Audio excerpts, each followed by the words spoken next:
The story of the serpent begins long before language shaped thought, long before myth carried memory, long before the first villages clustered beside rivers.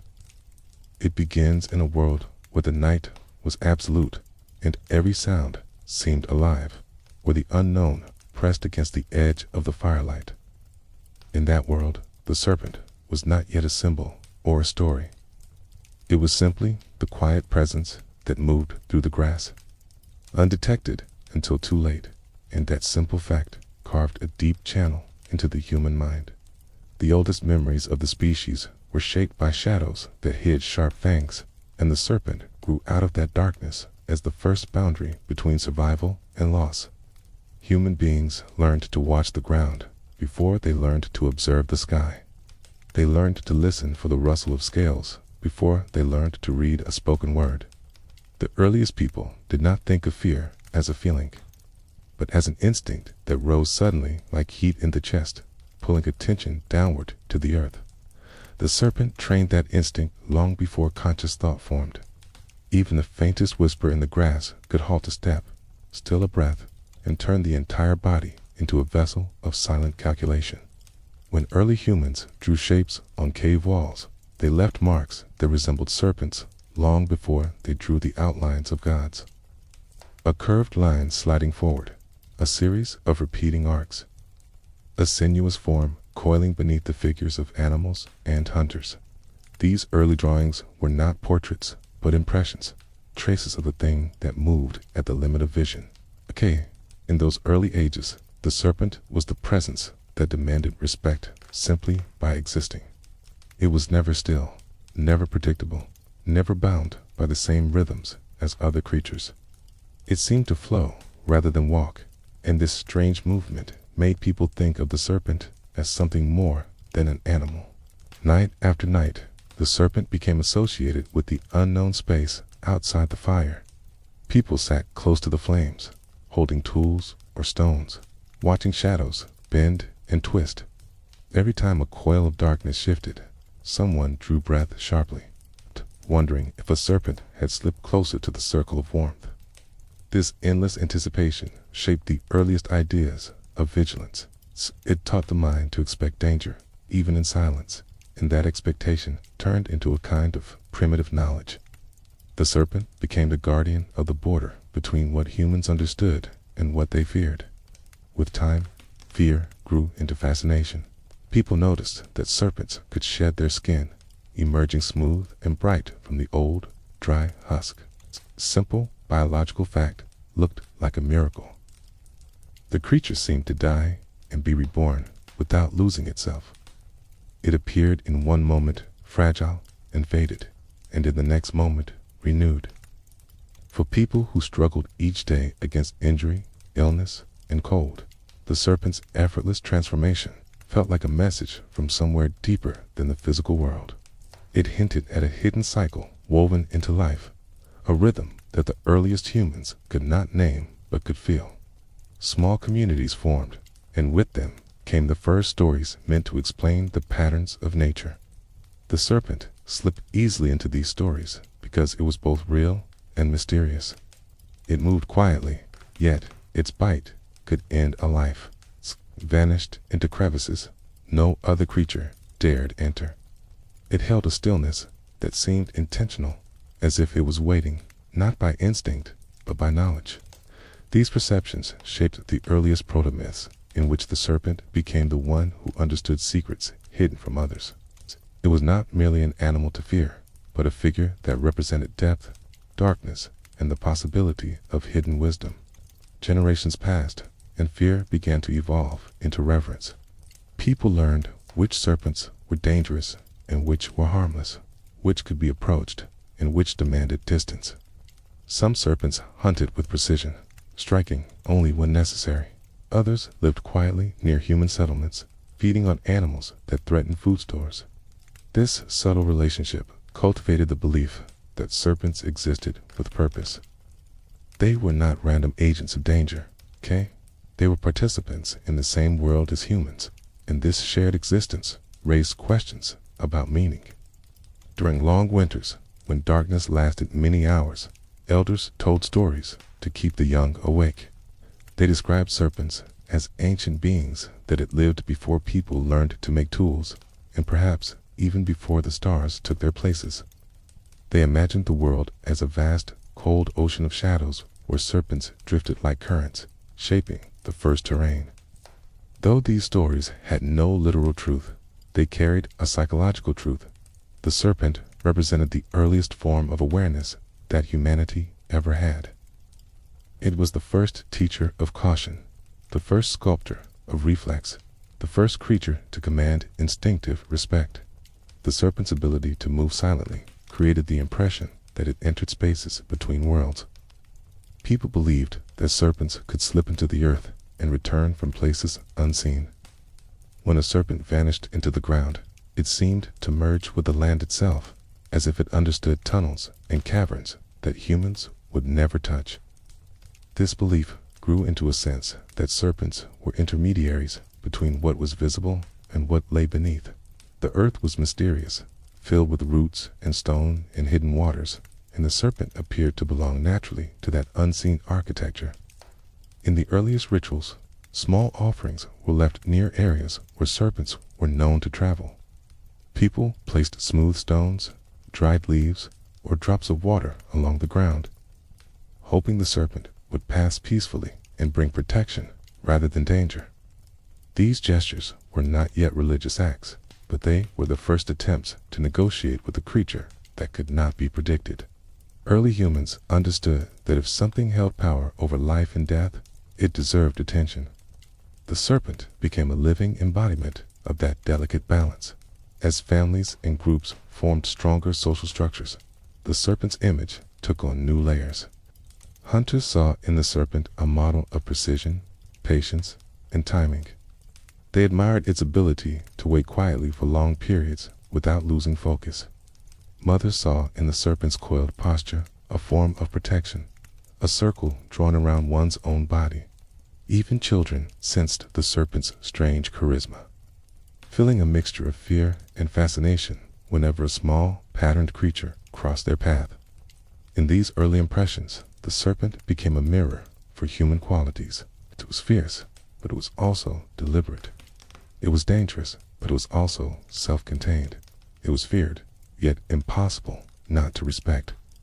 Night sky watchers observed how the stars seemed to curve in great arcs overhead, and they compared the shapes to a celestial serpent winding across the heavens. They followed constellations that resembled coils and imagined that the sky itself moved like a serpent, looping through seasons, dipping below the horizon and rising again. This celestial comparison strengthened the idea that serpents were connected to cosmic rhythms. They were not limited to the ground. They were woven into the fabric of time. Firelight flickered across cave walls, casting shadows that resembled long, twisting forms. People read meaning in these shapes, believing they signaled the presence of unseen forces. When a serpent appeared in the physical world, people felt the presence of the symbolic world as well. The serpent became the point where these two dimensions touched. It was the bridge between the visible and the invisible, the known and the unknown, the safe and the dangerous. Food scarcity shaped early beliefs about the serpent's nature. People noticed that serpents could go long periods without eating, surviving in ways that seemed impossible. Their bodies remained lean, silent, and alert even when other creatures grew weak. This ability inspired awe. Humans struggled to store food, struggled to hunt in harsh conditions, struggled to endure cold and hunger. But the serpent appeared indifferent to these limitations, demonstrated resilience of a kind that felt supernatural. When early communities traveled across varied landscapes, serpents appeared in every environment. In forests, they hid in fallen leaves. In grasslands, they disappeared into tall blades of grass. In deserts, they drew patterns in the sand that looked like messages. In mountains, they warmed themselves on stones. This constant presence reinforced the belief that serpents belonged to the world at a level deeper than other creatures. They seemed to understand every form of terrain, appearing as if they had always lived there. As a result, People assumed that the serpent must have existed before the land itself took shape. During migrations, people carried stories about serpents from region to region. These stories changed as they passed through new landscapes, but a few themes remained constant. The serpent was always more than it appeared, was always associated with caution, boundary, and transition. Sid always represented a crossing point, whether between seasons, between worlds, or between states of mind.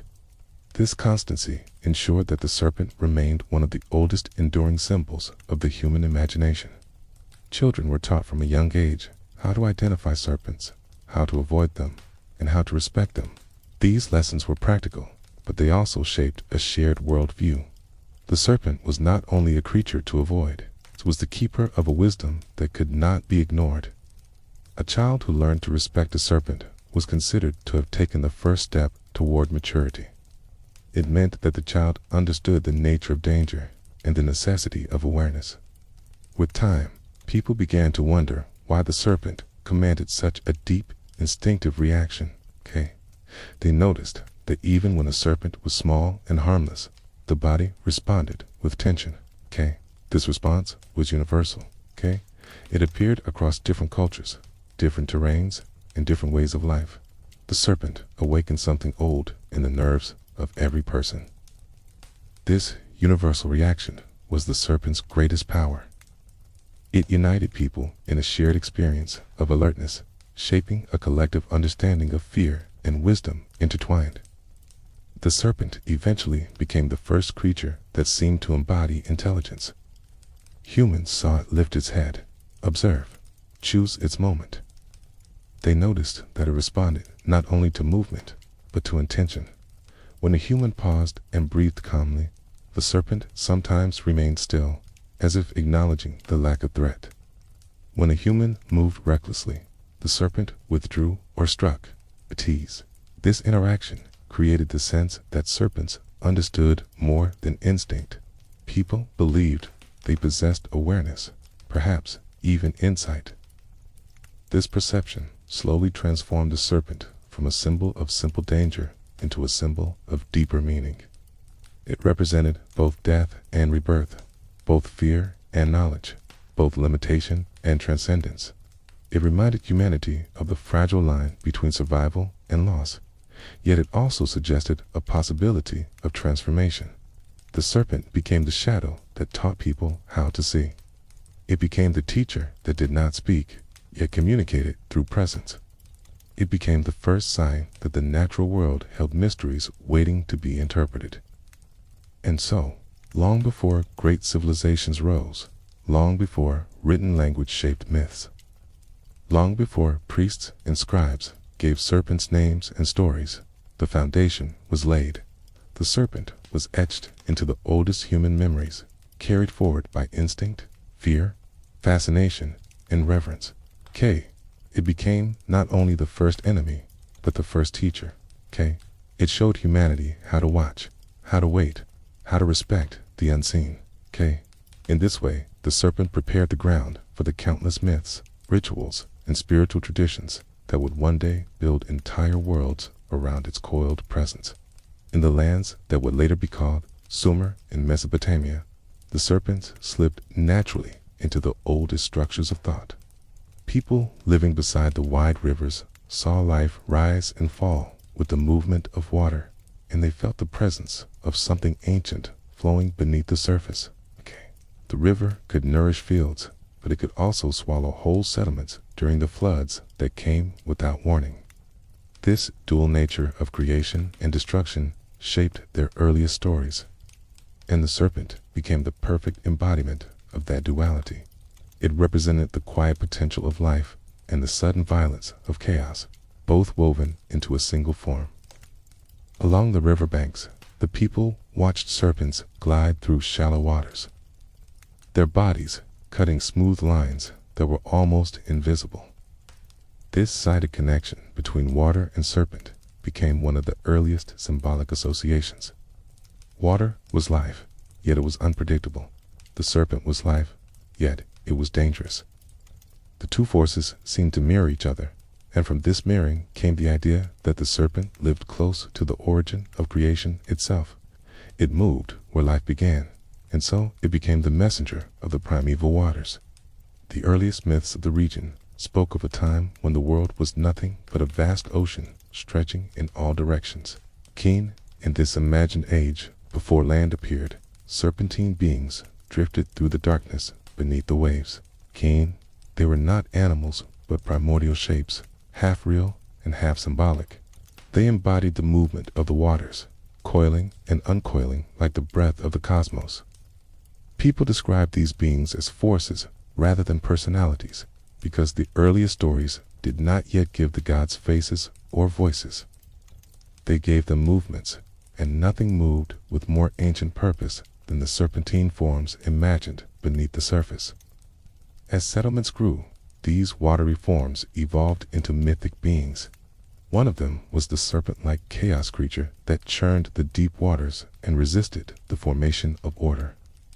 People imagined that before the world could be shaped into fields, cities, and human lives, this chaotic serpent had to be confronted by a god of creation. Though later myths would give names to these beings, the structure of the story was already present in the earliest times. Order rose from the struggle with chaos, and the serpent represented that chaos coiled tightly around the foundations of the world. For the people of Mesopotamia, the serpent was not only the embodiment of chaos, was also a guardian of the boundaries between worlds. They believed that beneath the earth existed a vast realm of fresh water called the deep, where serpentine guardians protected the hidden life that sustained the rivers. These guardians were not considered evil. They were part of a cycle that maintained balance. To approach them with fear was natural, but to ignore them entirely would mean forgetting the forces that shaped the land. The serpent became inseparable from the idea of thresholds, the places where one world ended and another began. Priests emerged as intermediaries between people and the unseen forces that governed their lives. These early priests spent time observing natural cycles, tracing patterns in the sky and in the rivers. They saw serpents display behaviors that seemed purposeful, shedding skin, renewing themselves, guarding burrows, and striking with precision. To the priest, this behavior reflected cosmic truths. Shedding became a metaphor for cycles of death and renewal. Burrows became symbols of the hidden depths of the earth. Coiled serpents suggested potential energy, a force waiting to unfold. The serpent thus became a central image in the symbolic language that priests used to explain the world. As writing slowly developed, scribes recorded ancient stories of gods battling monstrous serpent beings. These stories were not meant to be taken literally by early audiences. They were expressions of psychological truths. When a deity struggled against a serpent-like chaos, it reflected the human experience of pushing back against the forces that threatened to overwhelm life. Floods, disease, and unforeseen disasters all felt like serpents coiled at the edges of human order. Myths offered reassurance that even chaos could be confronted, even if it could never be fully defeated. Over time, the notion of the serpent shifted once again. It no longer represented only chaos or guardianship. It began to symbolize hidden wisdom as well. The earliest farmers knew that serpents lived close to the ground, moving silently among the roots of plants. They believed that serpents understood secrets buried in the soil.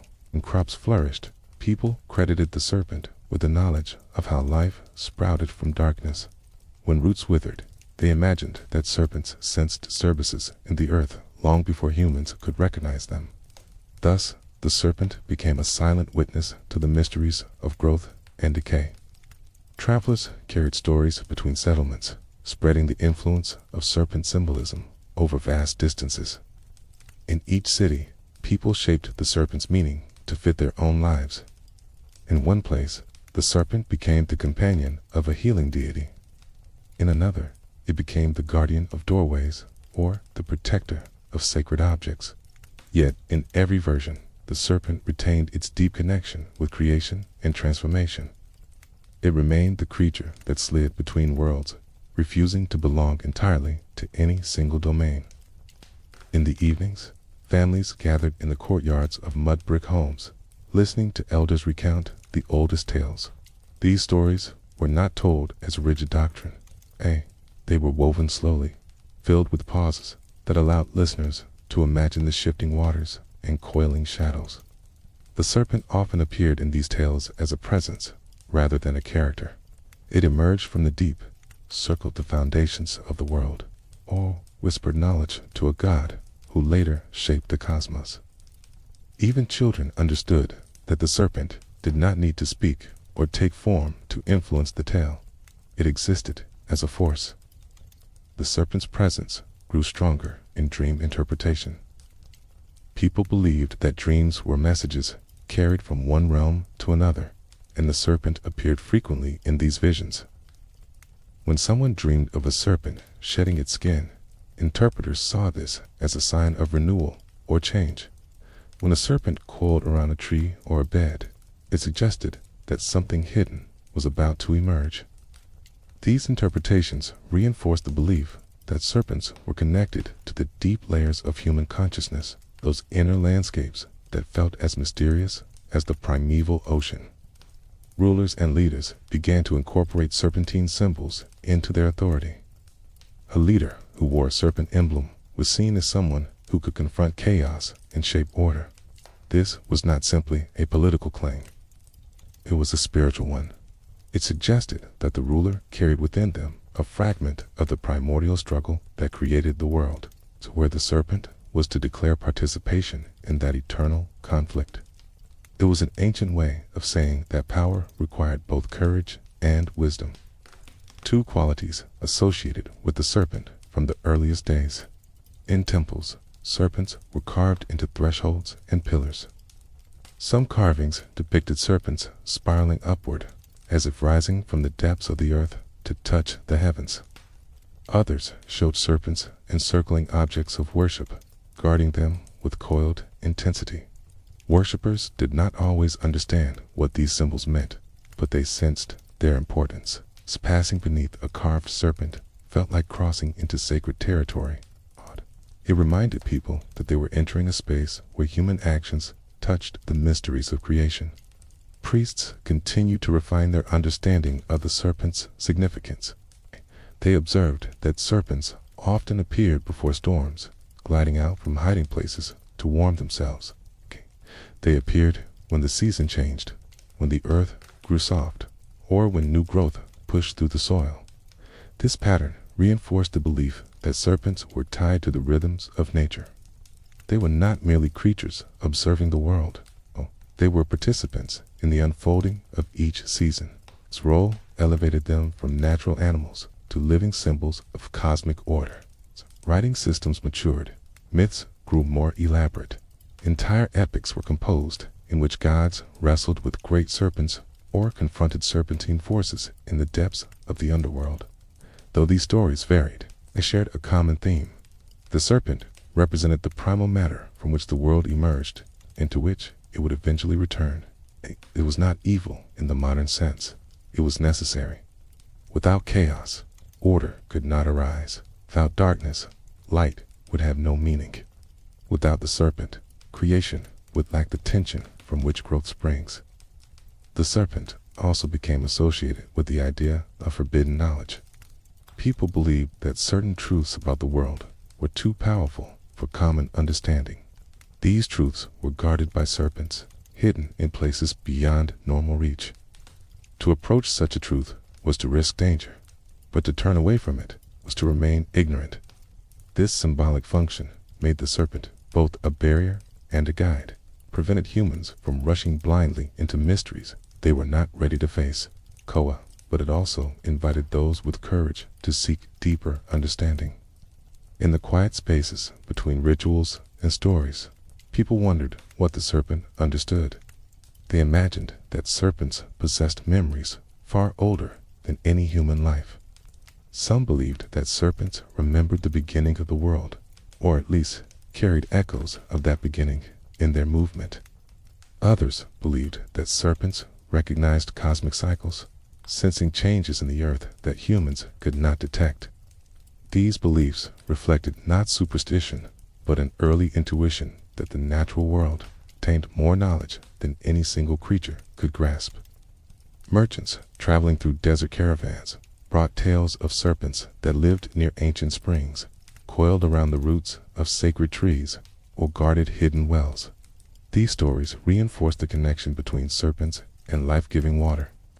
In regions where water meant survival, the serpent naturally became a symbol of life itself.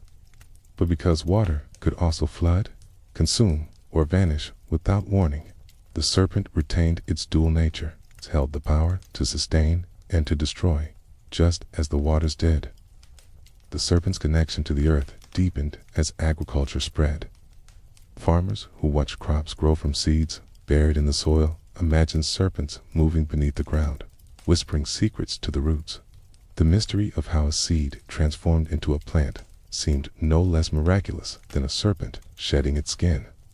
Both processes revealed hidden cycles of transformation. Both hinted at forces that worked silently beneath the surface of life. The serpent became the embodied metaphor of these cycles, the living symbol of the world's quiet renewal. In moments of reflection, people began to see the serpent not only as a creature of nature, but as a symbol woven into the structure of existence. It represented the tension between chaos and order, the movement between life and death, the flow between visible and invisible realms. By the time civilization began to take form in cities with walls, palaces, and temples, the serpent was no longer simply the ancient enemy of humanity. It was also the ancient teacher, revealing through its silent presence the shape of the universe.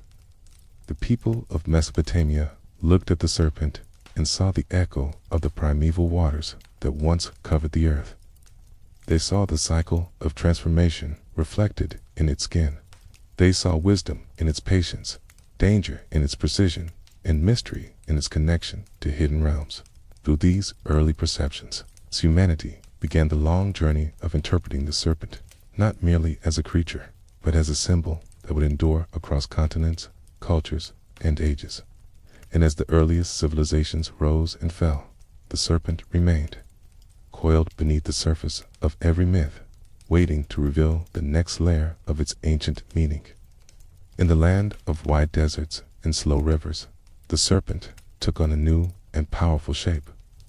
Along the banks of the Nile, people watched the sun rise every morning with precise regularity, and they felt that the universe moved according to a sacred rhythm.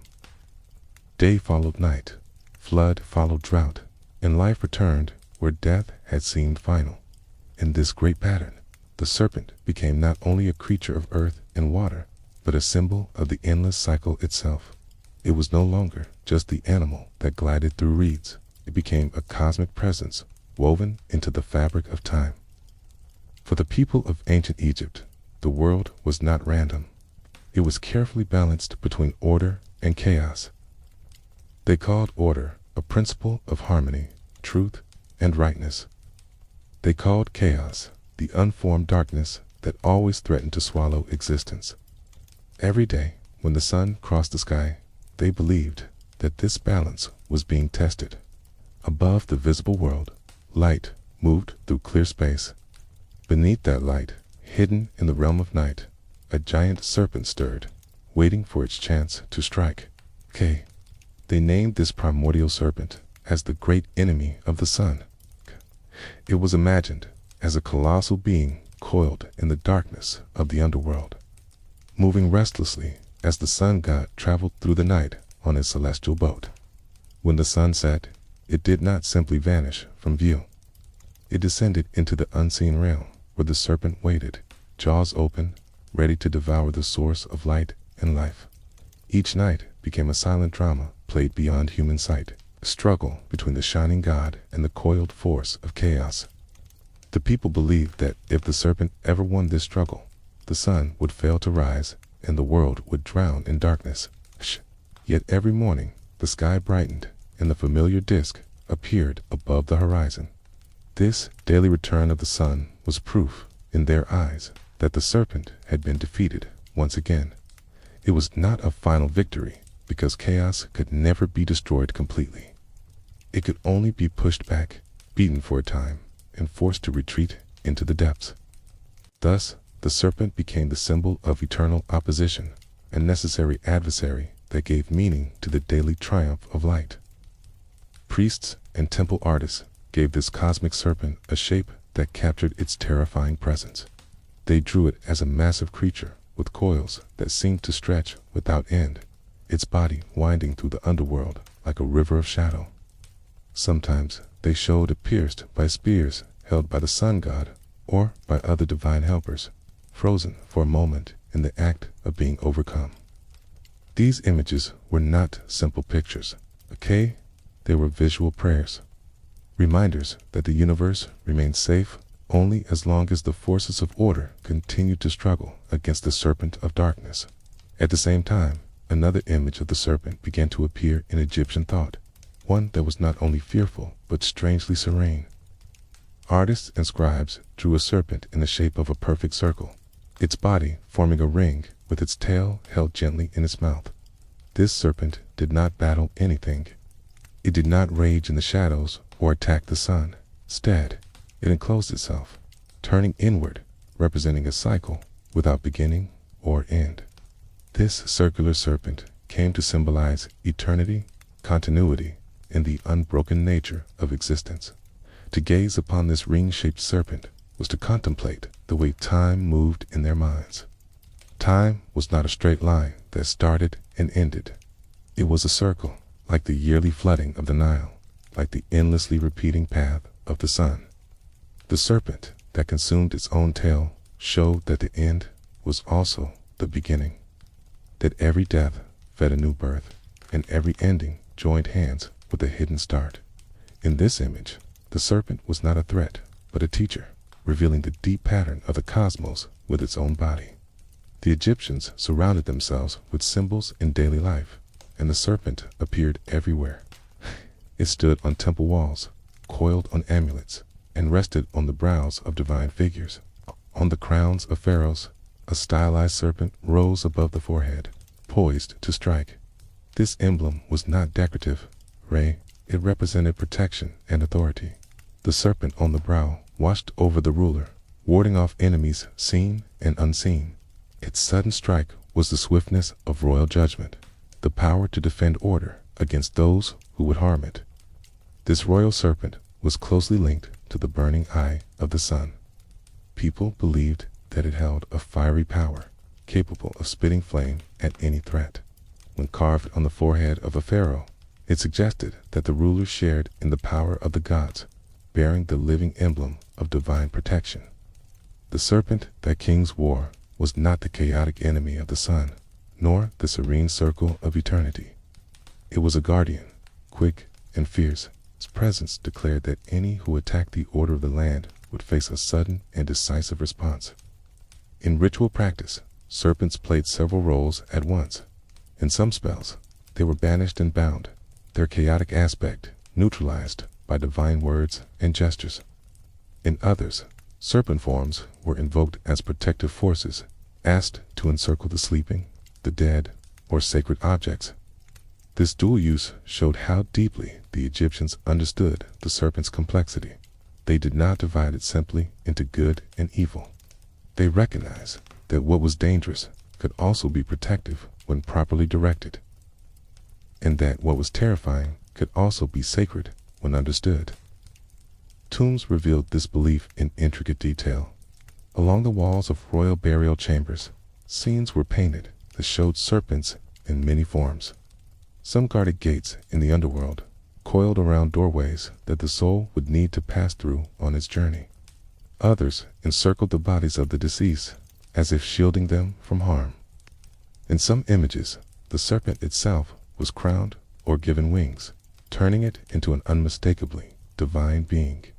The dead were surrounded by serpents, not because these creatures were feared alone, but because their presence promised power in the dangerous landscape beyond life. The journey of the soul after death was imagined as another crossing through realms where order and chaos struggled. Just as the sun had to pass by the jaws of the monstrous serpent each night, The soul had to navigate regions guarded by serpent beings and other powerful forms. Ritual texts that guided this passage often described methods to address and appease serpents, to invoke their help or avoid their wrath. These texts treated serpents as gatekeepers of hidden territories, beings who could either block the way or open it, depending on how they were approached. The ordinary people who lived along the Nile also had daily encounters with real serpents. Some were venomous, and their bite could indeed bring sudden death. Others were harmless and even useful in controlling pests that threatened crops and stored grain. These encounters reinforced the symbolic impressions woven into their myths. A serpent in the field could be a serious danger, yet its presence also indicated a healthy environment. A serpent in the house could be frightening, yet it could also be seen as a silent guardian against rodents. In this way, everyday life blended with cosmic imagery, grounding the grandeur of myth in the simple movements of a creature across the floor. Priests studied these creatures carefully. They knew which species were most dangerous, which acted with aggression, and which preferred to flee. Some priests may have kept serpents within temple precincts, using them as living symbols of the gods they served. Observing serpents closely only deepened their sense that these animals embodied profound principles. Their ability to move without limbs, to lift their heads in apparent awareness, and to renew their skin, all suggested that serpents existed just at the edge of the human world, close to mysteries that were always just out of reach. The serpent also appeared in stories of creation. In some accounts, a great serpent wound around the world, encircling it as if holding it together. In others, a serpentine form rose from the primal waters alongside the first mound of earth, present at the very moment when the world began to separate from undifferentiated darkness. These stories suggested that the serpent was not only an intruder into the order of the world, but a participant in its birth. It had seen the first light, touched the first land, and moved through the first waters, made it ancient beyond comprehension, old even to the gods themselves. Over time, the serpent in Egypt came to represent continuity between different levels of reality. It linked the underworld with the world of the living, and the world of the living with the sky. It linked the daily struggles of people with the cosmic drama of gods. It linked death with rebirth, threat with protection, and chaos with order. To think of the serpent was to think of connection, of the coiling path that tied all things together, even when they seemed separate. When the Egyptians placed serpent symbols on amulets, they believed they were wrapping themselves in that coiling connection. An amulet depicting a protective serpent was not simply a charm against bites. It was an invitation to participate in a wider pattern of protection and renewal. To wear such an amulet was to stand as a tiny reflection of cosmic order, shielded by the same principles that guided the sun across the sky and guarded the soul through the night. In quiet moments along the riverbank, a person might watch a real serpent leave the water and move across the sand, its body drawing a smooth line that curved and crossed itself. That line was a living echo of the paths traced in temple art and sacred texts. The sight of this simple movement could awaken a feeling that went beyond fear. It could evoke awe at the precision of the world, at the way something so graceful and dangerous could exist so serenely. It could remind the observer that beneath the visible world of stone, reed, and water, deeper patterns coiled silently. Thus, in ancient Egypt, the serpent became one of the most complete symbols ever imagined for the unity of opposites. It was the monster that tried to devour the sun in the circle that held eternity. It was the enemy of light and the guardian on the royal brow. It lurked in the dark waters of the underworld and shimmered as a protective emblem in the chambers of the dead.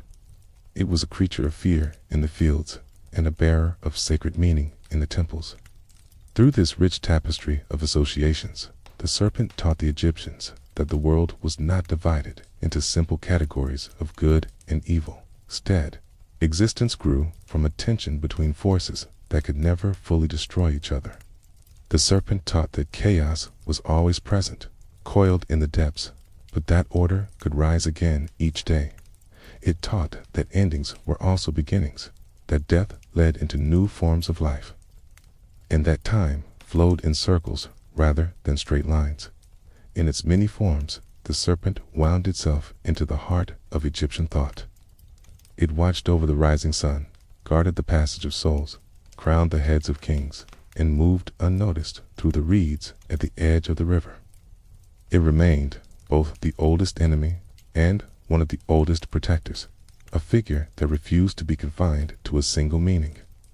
In the silent spaces between temple chants and the rustling of reeds, the serpent continued to coil through the imagination, holding together the fragile balance between light and darkness that defined their world. When thought turned westward across the sea toward rocky hills and olive groves, the serpent entered a new kind of landscape. In the Greek world, the creature did not only embody cosmic cycles or primeval waters. It began to move more directly through the human psyche, through questions of reason, fate, and the nature of the mind. The Greeks inherited many older serpent images from earlier cultures, but they reworked them with a distinctive emphasis on character, morality, and thought itself. The serpent became not only a force in the world, but an emblem of how human beings think, fear, heal, and transform. High on a rugged slope, there was a place that people believed to be the very navel of the earth. Fumes rose from a mysterious chasm, and there, according to legend, a great serpent once coiled as a guardian of a sacred center. This serpent, often called Python, belonged to the earth itself, to the deep, chthonic powers that existed long before clearly defined gods took their thrones. It guarded a place where the boundaries between the human world and the divine thinned, where prophetic voices could be heard rising from below. The serpent here was the keeper of hidden knowledge, the embodiment of the earth's own consciousness. Into this scene came the bright, youthful god of light and reason. The myth told that he descended upon this sacred place and struck the serpent down with his arrows, claiming the site and its oracle as his own. In this story, the serpent did not only fall as a monster, yielded its position to an order defined by clarity, measure, and rational speech. The power of prophecy did not vanish, but changed hands. The god of light now spoke through the mouth of a human priestess, and the wild, earthbound serpent became a vanquished guardian beneath the new order. This story carried a deeper meaning for Greek minds. It suggested that raw, instinctive, earth-centered wisdom had been confronted by a new principle: conscious reflection, structured thought, and the desire to bring meaning into clear language. The serpent that once guarded the fissure remained present, buried beneath the temple, but now its voice reached the people through human interpretation. The serpent was not erased. It was absorbed, translated into a system where logic and prophecy coexisted in a delicate balance. The old earth serpent still breathed beneath the floor, even while the god of light stood above.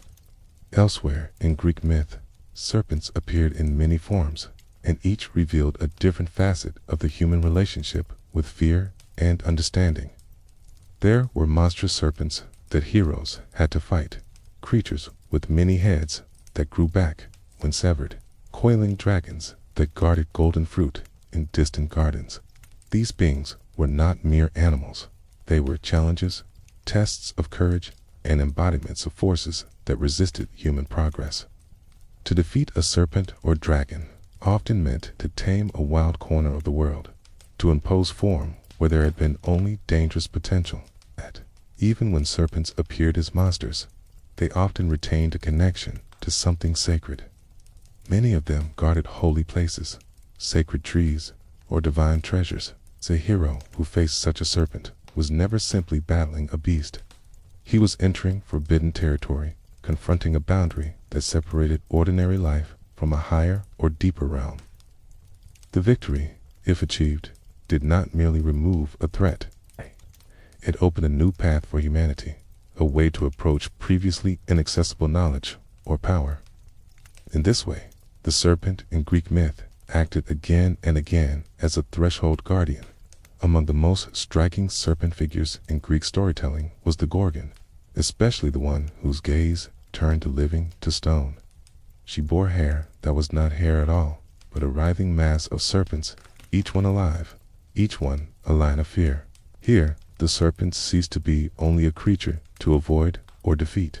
It became a symbol of overwhelming perception, a force that froze the viewer in place. To look directly upon that serpentine crown meant to confront a level of terror and truth that the human mind could not survive. The hero who faced her needed a reflective shield, a way to see indirectly, to approach danger through the safety of reflection rather than raw exposure. When the hero carried away the head of this serpent-haired figure, he did not discard it. The severed head, with its serpentine crown, came a powerful protective emblem mounted on the shield of a goddess associated with wisdom and strategy. In this strange transformation, the very image that had frozen living beings became a guardian. The serpents that once symbolized uncontrolled terror and monstrous femininity were now placed at the service of thoughtful planning and just warfare. The message that filtered through this story was subtle. What is most terrifying in the human psyche, if confronted and integrated, can become a shield instead of a curse. Another aspect of the serpent emerged in the figure of the healer. In the sanctuaries dedicated to healing, serpents moved quietly among columns and lying mats. People seeking relief from illness slept in these sacred spaces, hoping to receive dreams that would guide their recovery. In these sanctuaries, a staff entwined by a single serpent became a familiar symbol. The staff represented the steady support of the healer. The serpent represented the capacity for renewal and transformation, the shedding of old conditions, and the movement of life energy through the body. To place a serpent upon a staff fused to truths. The first truth was that the body was vulnerable and could be harmed. The second truth was that life contained within it a power of regeneration. The serpent, associated with both poison and healing, mirrored the way that remedies could emerge from the very substances that caused harm. The Greeks understood that medicine walked a narrow line between benefit and danger. The serpent on the staff embodied this narrow line, a reminder that healing required knowledge of both sides. In the stories of certain seers, serpents again played a transformative role. There were tales of individuals who gained prophetic awareness only after encountering serpents in an intimate, startling way. In some versions, a blind seer received his gift after striking serpents, and then, following their death, receiving a vision as a consequence. In others, serpents interacted with the seer directly, altering his perception, changing his relation to the visible world. These stories suggested that serpents, as symbols of the earth and of instinct, could not be completely expelled by the clear light of reason. Instead, they needed to be woven into a more complex picture of human understanding. Philosophers in the Greek world did not always mention serpents directly, yet the creature's symbolic legacy moved quietly beneath many of their concerns. They were deeply interested in the distinction between the rational part of the soul and the more instinctive parts. They asked how fear and desire shaped human behavior, and how reason might guide or restrain these forces without fully destroying them. In this conceptual landscape, the serpent fit naturally as an emblem of lower impulses, but also as a sign of primordial wisdom that reason needed to respect. Though they rarely turned explicitly to serpent imagery, the old patterns remained in the background. The Greeks valued clarity of speech and ordered thought, but they also recognized that the human mind had depths that resisted easy explanation. Dreams, ecstasies, and sudden inspirations all hinted at layers of consciousness that behaved more like serpents than like well-trained citizens. These layers were unpredictable, moving in curves rather than straight lines, producing insight and confusion in equal measure. Through myth, the serpent continued to represent these deep forces. It did so, not as a simple enemy, but as a being that could either devour reason or cohabit with it. depending on how one approached. Tension appeared again in the way Greeks shaped their stories about heroes who encountered madness, prophecy, or divine possession. The moment when a hero slipped out of normal awareness and into a state of frenzy often felt like a moment when a serpent entered the mind. Speech became strange. Actions strayed from conventional rules, yet some deeper truth occasionally emerged from the chaos. The serpent here symbolized the line between sanity and madness, between ordinary perception and the unnerving clarity of a mind that had seen too much. In art, serpents wound their way into many scenes that were not overtly mythic. On pottery, small serpents curled around shields, helmets, and altars. They appeared near trees, on the edges of patterns, as if slipping in and out of the frame. Their presence subtly reminded viewers that the world contained hidden forces that moved alongside ordinary life.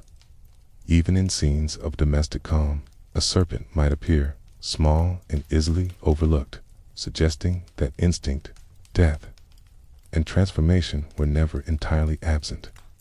Household shrines sometimes welcomed serpents as protective spirits. Families left offerings in small corners of their homes or courtyards, believing that a benevolent serpent spirit watched over the household. These spirits represented the continuity of the family line, the connection between ancestors and descendants, and the quiet guardianship of the earth beneath the home. The serpent, in this intimate setting, was not a monster or a grand cosmic symbol. It was a quiet companion, a sign that the hidden and the visible could coexist peacefully. All the while, the sea that surrounded the Greek world harbored its own serpentine shapes. Waves rose in long, curling lines. The creatures with elongated bodies moved below the surface, rarely seen but often imagined. Sailors told tales of enormous sea serpents that coiled around ships, of monsters with twisting bodies that rose from the depths during storms. These tales echoed older stories of chaos serpents, reminding listeners that the ordered, rational cities on land were always bordered by wild waters that could not be fully controlled. The more the Greeks thought about their place in the cosmos, the more the serpent seemed to symbolize the uneasy relationship between knowledge and mystery. The bright, rational order established by their gods and their laws never entirely erased the older, darker powers of the earth. The serpent remained as a sign that there were truths which could not be fully understood or tamed. To live well, one needed to respect those truths without surrendering to them. One needed to acknowledge the serpent within and around oneself without allowing it to rule. For the Greeks, then, the serpent lived at the point where thought met instinct, where clarity met terror, where healing met poison. It guarded sacred centers, wore crowns of deadly beauty, coiled around healing staffs, and slipped quietly into household shrines. It represented the danger of uncontrolled perception and the possibility of transformed awareness. It was a creature that forever hovered between monster and guide. As Greek culture developed philosophies, dramas, and histories, the serpent did not disappear into mere superstition. It remained woven into the stories that shaped their sense of human potential and human limitation. It reminded them that reason could illuminate much, but that there would always be shadowed corners in the mind and in the world. In those corners, the serpent waited, a silent presence that had been there since the earliest memories of humanity, and that would continue to coil. Through thought, as long as people asked questions about the nature of fear, wisdom, and the depths of the soul. When thought turned eastward, toward forests thick with monsoon rains and rivers that curled like living veins through the land, the serpent took on an even more intricate form. In the Indian subcontinent, the serpent was not only feared and respected as a powerful animal, it became part of the very architecture of the cosmos, a presence that supported worlds, guarded hidden realms, and flowed through the human body as a subtle current of energy. Here, the serpent did not merely exist beside gods and humans. It helped to define the structure of reality itself. People living in these lands watched serpents emerge after the rains, gliding over wet stone and coiling in the roots of large trees. They saw how serpents disappeared into the earth during dry seasons and returned when the world was refreshed. This pattern suggested a deep connection between serpents and water, fertility, and the renewal of life. The serpent came to be seen as a guardian of springs, ponds, and rivers, as a being that dwelled near the sources of life and watched over them with silent attention. Stories arose of serpent beings that were more than animals. These were the nagas, a race of serpent spirits who lived in subterranean realms filled with treasures, palaces, and sacred waters. They were often imagined as half human and half serpent, with human faces and torsos rising out of coiled tails. The nagas were not simple embodiments of danger. They were complex figures who could bless or curse, guard or reveal. They protected the hidden wealth of the earth, both literal and spiritual, and they appeared in many stories as custodians of sacred knowledge and power. People believed that naga realms lay beneath rivers and lakes, below the visible surface of the world. When the waters reflected the sky, it seemed possible that another world lay just beneath that shimmering barrier, a world in which serpent beings ruled as kings and queens. The nagas were said to control rain, storms, and the fertility of the land. When they were pleased, rains came at the right time and crops prospered. When they were angered, drought or floods could follow. To honor them was to recognize the delicate balance between the visible sky and the hidden waters below. Temples and shrines dedicated to these serpent beings appeared near water sources. People placed carved stones with serpent images beside pools or under large trees whose roots reached deep into underground water. Offerings of milk, flowers, and lamps were made to the nagas, asking for protection and prosperity. In these practices, Spud, the serpent, became a mediator between human communities and the mysterious forces that govern climate and fertility. The nagas were not distant gods, but neighbors who lived just below the surface, close enough to be influenced, yet powerful enough to command reverence. In the vast body of stories surrounding heroic figures and enlightened beings, serpent forms were woven into key moments of transformation. There were tales of great sages meditating in forest clearings when serpents approached, circling them in a gesture that seemed both dangerous and protective. In one of the most striking images passed down through generations, a great enlightened teacher is said to have sat absorbed in deep contemplation, while a mighty serpent king rose behind him, spreading its many-hooded canopy above his head. As rain poured and storms raged, the serpent shielded him from the elements, its coiled body forming a throne, its hood forming a shelter. This image revealed a profound shift in how the serpent was understood. The serpent did not disturb meditation, it enhanced it. It did not drag the seeker down into darkness. It sheltered the seeker while he moved toward light. The serpent here represented the forces of nature and instinct that, when harmonized, served spiritual awakening rather than opposing it. The coiled body beneath the meditator symbolized grounded stability. The extended hood above symbolized protection at the threshold of higher consciousness. In philosophical and spiritual traditions of the region, serpents also appeared in the most fundamental descriptions of the universe.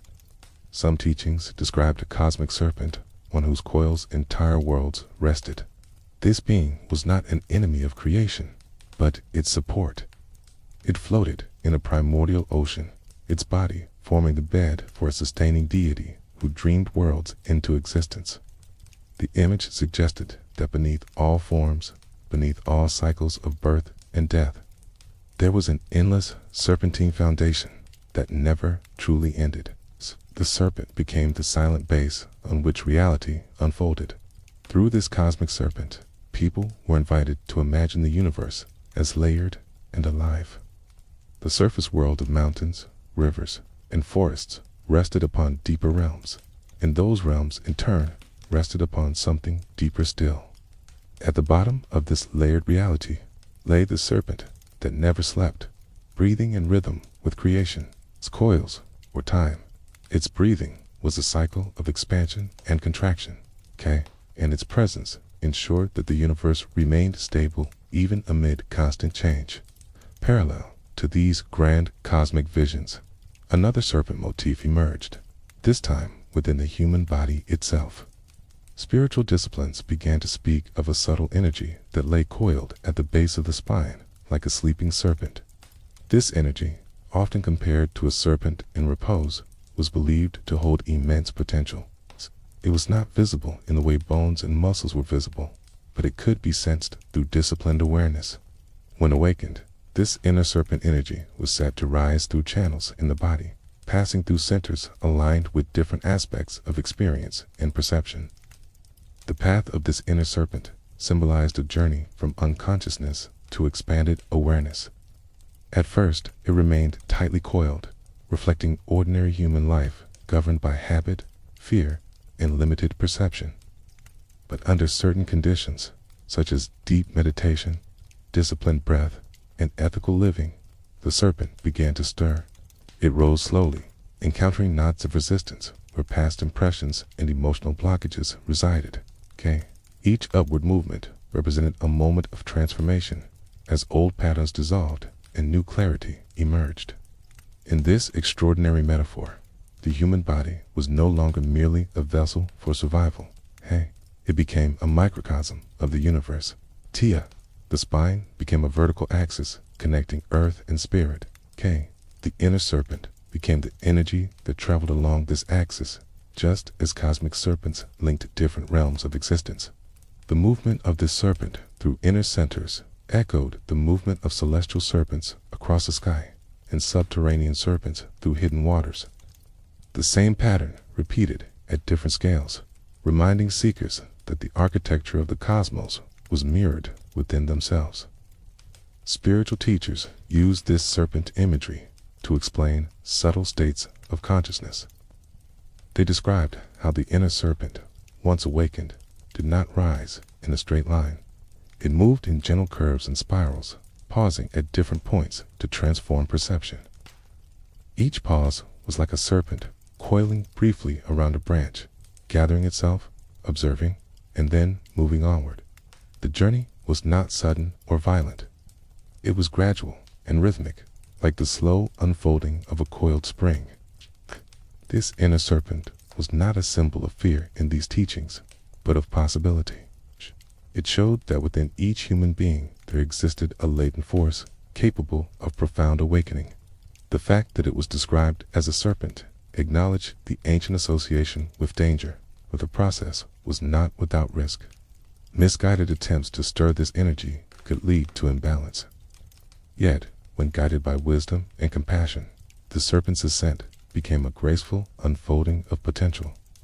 The oldest enemy of humanity turned into an inner teacher, leading the seeker upward through layers of self. Nagas and other serpent beings appeared in stories of great teachers traveling across the land, offering teachings to both humans and non-human spirits. In some tales, Nagas guarded scriptures or relics in their underwater palaces until the right moment arrived for these treasures to be revealed to the human world. This suggested that wisdom sometimes needed to be hidden, protected in the depths until humanity was ready to receive it. The serpent custodians ensured that powerful knowledge was not misused, embodying the principle that not all truths should be exposed without preparation. In this narrative, the serpent became associated with the timing of revelation. It was not simply a keeper of secrets, but a guardian of ripeness. It knew when conditions were ripe for a teaching to emerge, just as it knew when to appear from its hidden places after the rains. The serpent did not hoard wisdom out of malice. It protected wisdom out of understanding. When the moment was right, the serpent uncoiled, and knowledge that had remained dormant for ages rose into the light. Art from the region reflected this reverence for serpent forms. Carvings on temple walls showed nagas coiled around pillars, their bodies merging with architectural elements. In some structures, serpent motifs framed doorways and windows, as if any passage between spaces required the blessing of serpent guardians. These carvings made buildings feel alive, as though stone itself had become animated with with a flowing presence of serpentine forms. The temple was no longer a static object. It was a living environment infused with the same patterns of coil and flow found in rivers and in the human spine. In everyday life, people still encountered real serpents in fields and forests, and these encounters could be dangerous. Venomous snakes posed real threats, and bites could be fatal. Yet, even this danger did not erase the deeper symbolic associations. Instead, it intensified them. The fact that serpents could bring sudden death made their protective and spiritual roles even more striking. They were creatures whose physical nature demanded caution, while their symbolic nature demanded contemplation. To live among serpents was to live with constant reminders of mortality, transformation, and the mystery of energy hidden in small, silent forms. Festivals and rituals honoring serpent beings often included acts of reconciliation and respect. People sought to harmonize their relationship with the serpents of the land by offering prayers and gifts, hoping to prevent misfortune.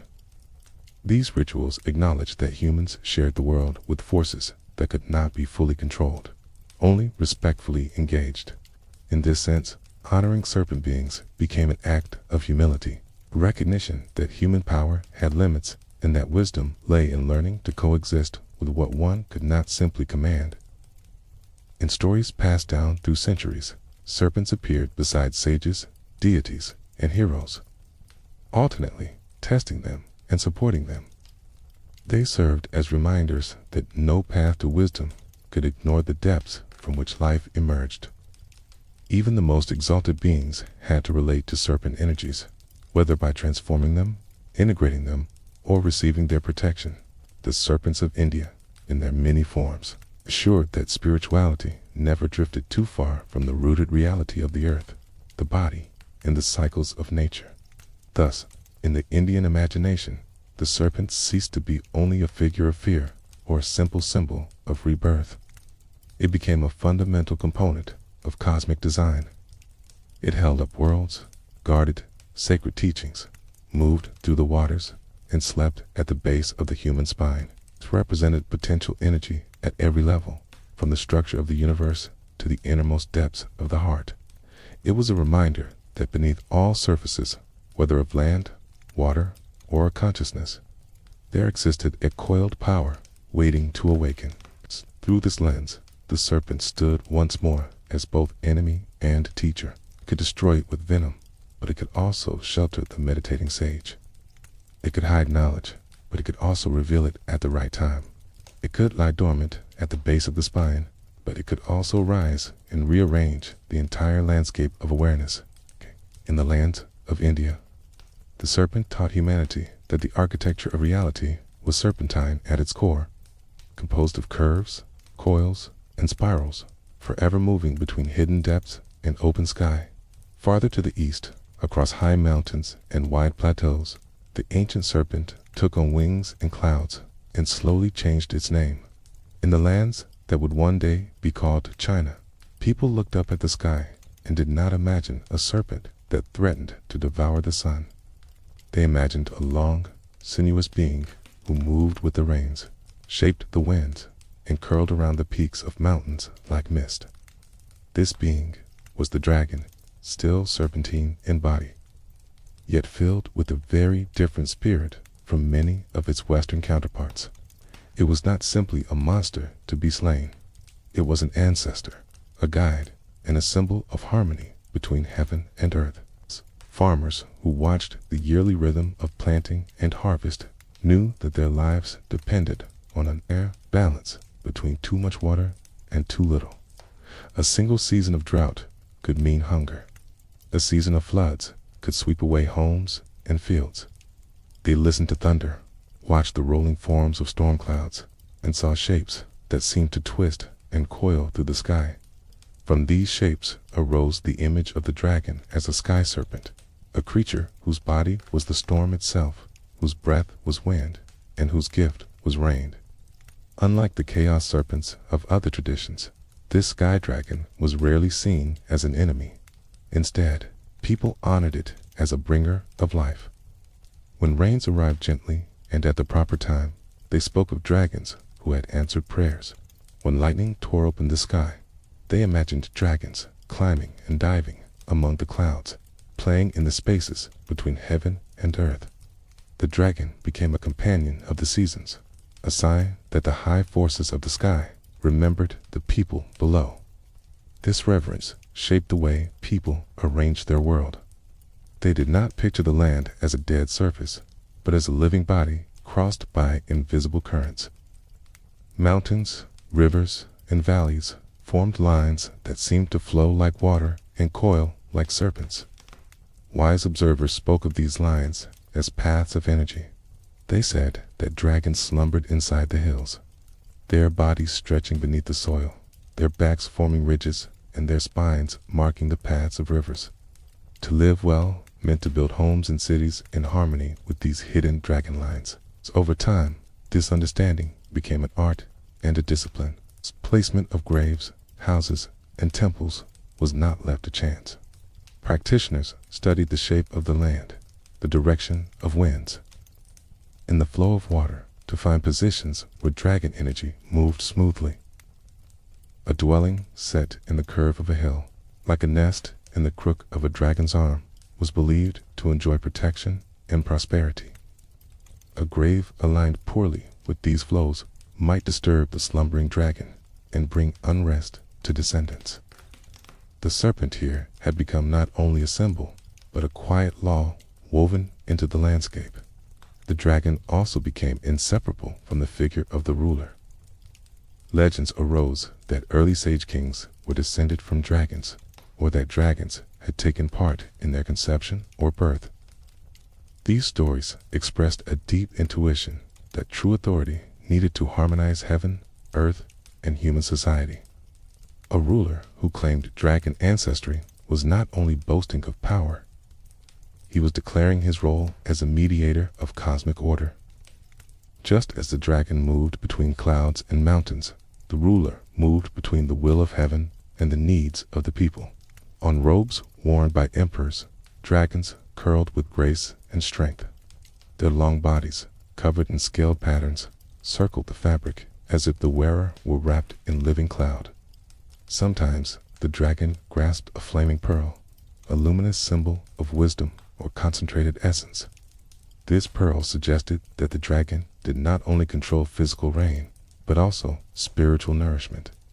It held the seed of insight, the light that could guide a kingdom to where the dragon was, to carry this potential close to the heart. Despite their power, dragons in this tradition were not defined purely by dominance. They were closely linked to harmony and balance. The culture deeply valued the interplay of complementary forces, sometimes imagined as a dance between receptive and active principles, between dark and light, earth and sky. The dragon often leaned toward the active, rising, expansive side of this dance. Yet it never abandoned its serpentine grace, its ability to curve, yield, and adapt. In this way, the dragon's body itself became a lesson in balance, strong yet flexible, fierce yet capable of gentleness. In stories told by elders, dragons did not always remain distant and grand. Sometimes they appeared in lakes and rivers, inhabiting local waters as smaller, more approachable beings. Children heard tales of dragons that lived in deep pools, who rose in times of need to respond to drought or disaster. People visited shrines near these bodies of water, leaving offerings and requests. The water dragon in such stories was not monstrous. It was more like an old neighbor, awe-inspiring yet familiar, bound to the community through a long history of exchange and reverence. The serpent ancestry of the dragon remained visible in its form. It had no wings in the way birds did, yet it flew. Its movement through clouds resembled a serpent's movement through grass or water, smooth and continuous. In art, it seldom appeared rigid. Its body always held a sense of motion, coils and spirals, suggesting that even in stillness, it contained potential energy.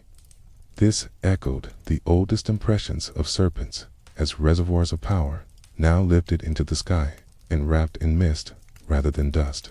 Scholars and sages sometimes use the dragon as a metaphor when speaking about the unfolding of potential. A person with great hidden talent might be described as a dragon not yet risen from the water. A wise leader was likened to a dragon who appeared only when necessary, then returned to stillness. These comparisons acknowledge that true power did not always roar. Often it waited quietly, like a serpent resting in a shaded hollow, revealing itself only when conditions called for it. In the quiet of mountain temples, monks listened to the wind moving through pines and thought of dragons passing overhead. The sound of branches bending became the whisper of scales. The rolling fog in valleys became the breath of a sleeping dragon. Such images softened the boundary between imagination and environment, encouraging people to see the world as alive and responsive. The dragon, with its serpentine body stretched across sky and stone, served as a reminder that no part of nature was truly separate from any other. There were also stories in which dragons tested human character. In some tales, a traveler encountered a humble old man or a strange animal by the roadside, not knowing that this figure was a dragon in disguise. Kindness, respect, and humility were rewarded when the dragon revealed its true form and offered help. Arrogance and cruelty, by contrast, invited storms and misfortune. In these narratives, the dragon functioned as a moral mirror, reflected back the behavior of those who met it, using weather and fate as its language. Importantly, people did not usually speak of slaying dragons. The idea that a hero must kill a dragon to prove worth did not dominate these traditions in the way it did in some others. Instead, the highest goal was to understand and harmonize with dragon energy. This meant living in a way that did not disturb the natural flows of land and sky, governing in a way that allowed the people to flourish, and cultivating inner virtues that kept the heart aligned with the wider order of things. The dragon was not a problem to be solved, but a presence to be honored. In the realm of inner life, the dragon sometimes blended with earlier serpent ideas. Certain practices spoke of internal energies that could rise and circulate, bringing vitality and clarity. Practitioners visualized these energies as flowing like dragons through the body's channels, curling, rising, and descending in gentle spirals. Just as dragons coiled through mountain ranges outside, they coiled through the subtle landscape within. The same pattern of curved, serpentine movement appeared in breath and attention, and in the quiet alignment of body and mind. People watching a dragon dance during festivals could sense something of this energetic principle. Performers moved under a long, flexible frame shaped like a dragon, lifting and lowering it in waves that rippled from head to tail. The dragon glided above the crowd in arcs and circles, sometimes diving toward the ground, sometimes rising high. Drums beat a steady rhythm, guiding the movement. Observers felt their own bodies respond, breathing in time with the undulating form. In that shared motion, the line between symbol and reality blurred for a moment. The dragon was no longer just an image. It became a felt experience of coordinated flow. At night, when lanterns reflected on rivers, people imagined dragons swimming within the shimmering light. The quiet sound of water against stone seemed like a whisper from scales brushing the riverbed. In such moments, even solitary watchers might feel accompanied, as if an ancient, serpentine presence kept them company in their thoughts. The dragon was not a distant myth, but a subtle companion, present in the turn of a wave or the shape of a cloud. Thus, in the Eastern imagination, the serpent had ascended without losing its essence. It gained claws, whiskers, and a mane of cloud, but retained the long, flowing body that had haunted human vision since the earliest times. It no longer lived primarily as a threat below the horizon, but as a guardian above, a mediator between rain and earth, power and gentleness, ruler and people. Its coils did not strangle the world. They embraced it, drawing sky and land into a single living pattern. Through the dragon, the old serpent revealed yet another face. It showed that power could be generous instead of cruel, that danger could be transformed into protection, and that the most ancient of symbols could rise into the clouds without forgetting its roots in soil and water. The dragon taught that the lines of the world, whether carved into mountains or drawn in the quiet interior of the heart, were serpentine at their core, forever twisting, curving, day, and adjusting in search of balance.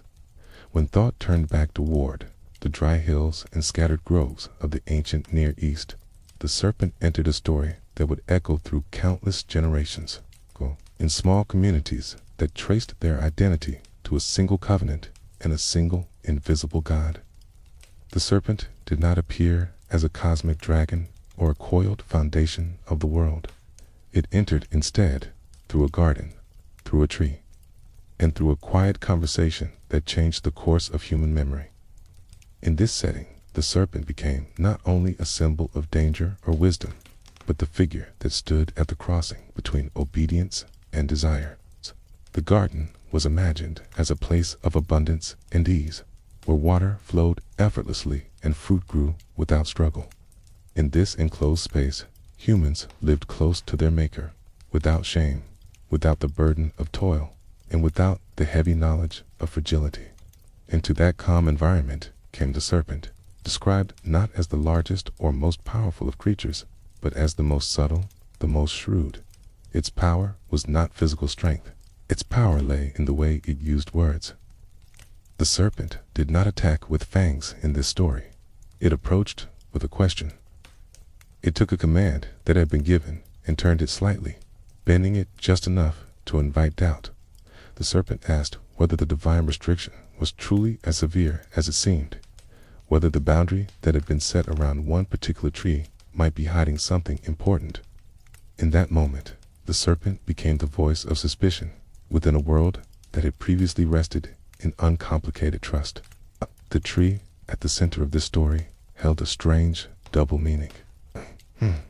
It was called the tree of the knowledge of good and evil. It's praise that suggested a kind of complete discernment, a full range of awareness. To eat its fruit was to enter a state where judgment, comparison, and moral evaluation became unavoidable. The humans in the garden had been given many gifts, but they had been spared that weight. The serpent implied that this limitation was not kindness, but deprivation. Its words did not force, but they did disturb. They introduced the idea that the giver of life might be guarding something out of jealousy or fear. They suggested that obedience might be a kind of sleep, and that disobedience might awaken hidden potential.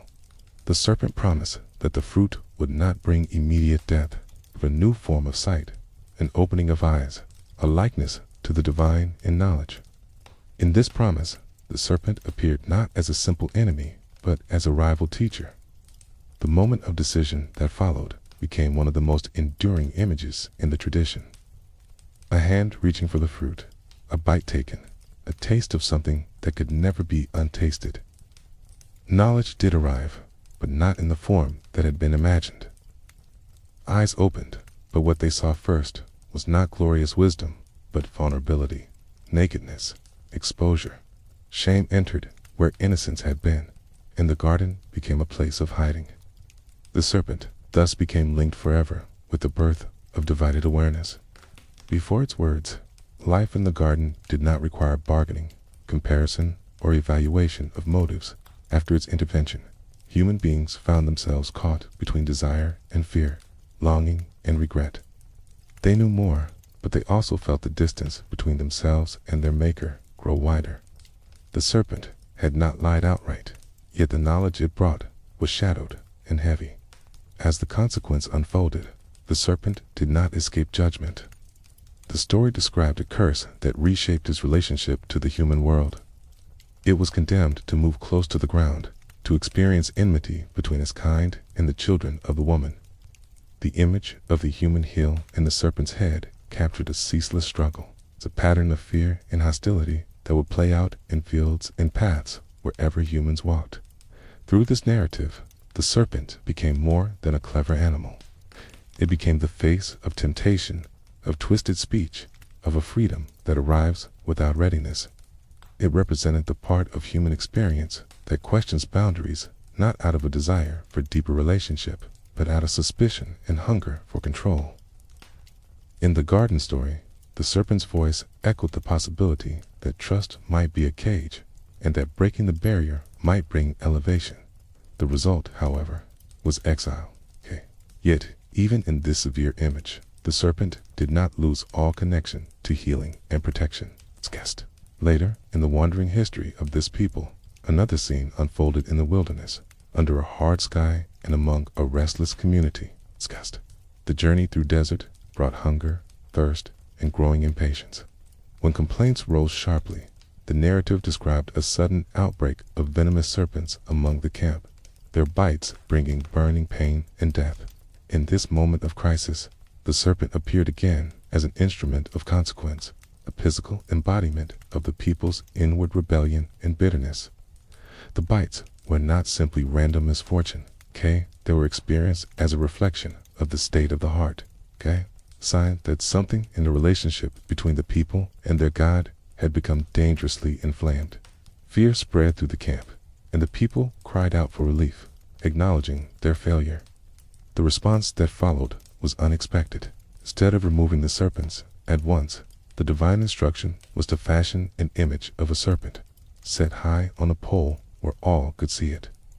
Those who had been bitten were to look upon this raised serpent in trust, and in doing so, they would live. The very image of the creature that had brought pain became the channel through which healing flowed. The serpent turned, in that moment, from a symbol of death into a symbol of restoration. This strange reversal deepened the complexity of serpent symbolism within the tradition.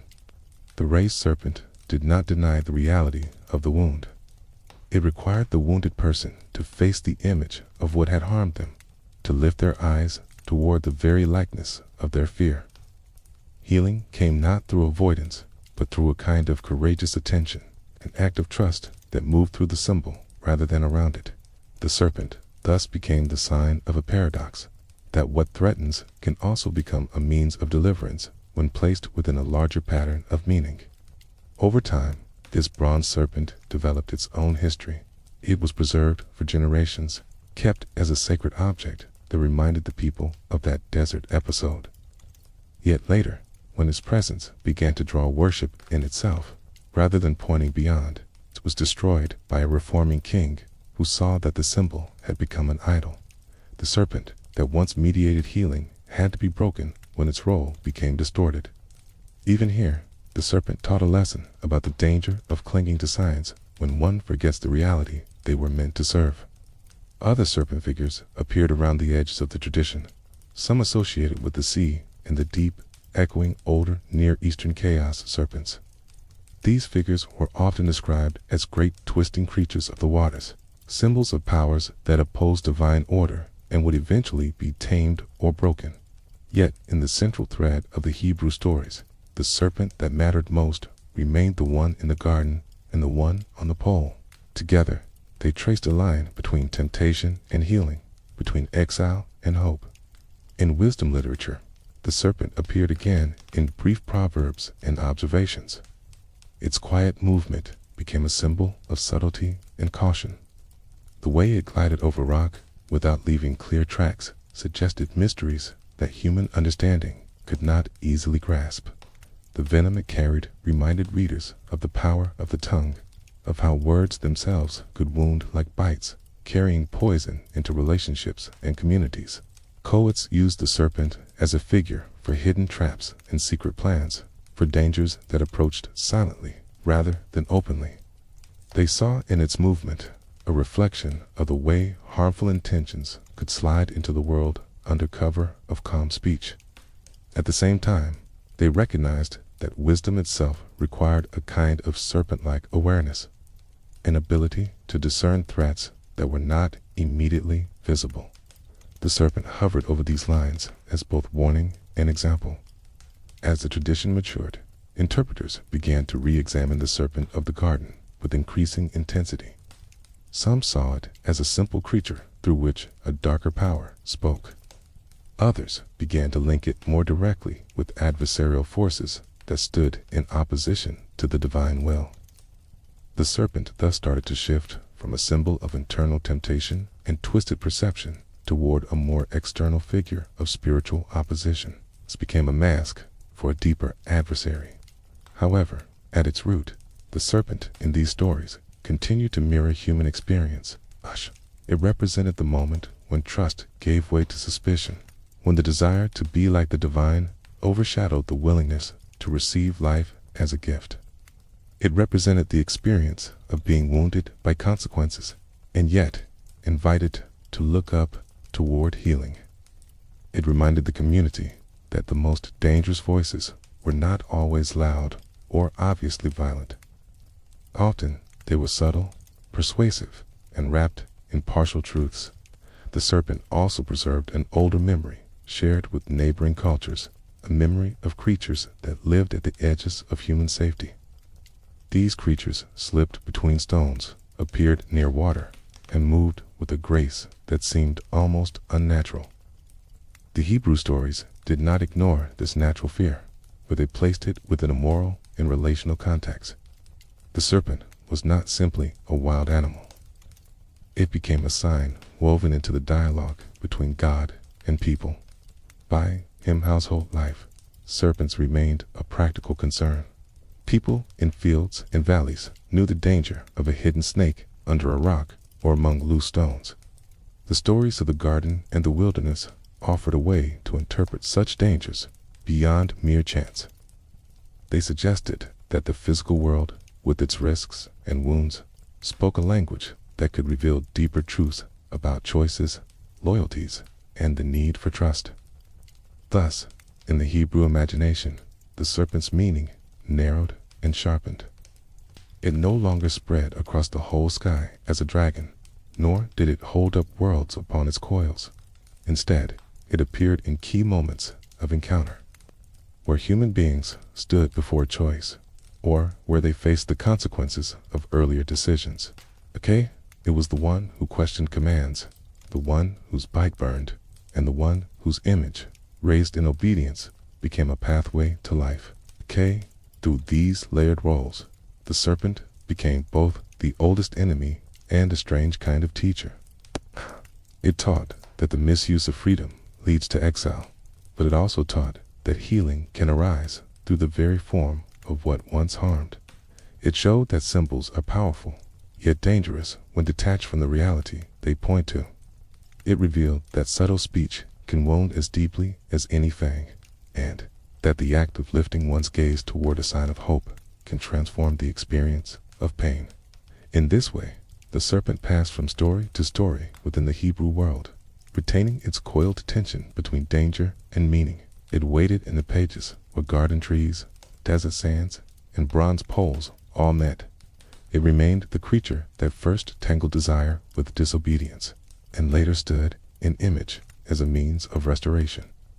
From this complex legacy, later traditions would draw even more severe and far-reaching interpretations, turning the serpent into a symbol of cosmic rebellion as well as human frailty, an evolution that would continue the long, winding journey of the oldest enemy and teacher. In the generations that followed the shaping of the Hebrew stories, a new community began to tell its own tale about the serpent, drawing upon older images but sending them in a new direction. Followers of a teacher from a small, troubled province of a great empire listened to the ancient accounts of gardens, deserts, and bronze serpents, and they heard in them echoes that pointed toward their own experiences. For them, the serpent was no longer only the clever voice in the garden or the burning presence in the wilderness. It became the sign of a deeper, personal adversary, a power that opposed not only a people, but the healing of the entire human heart.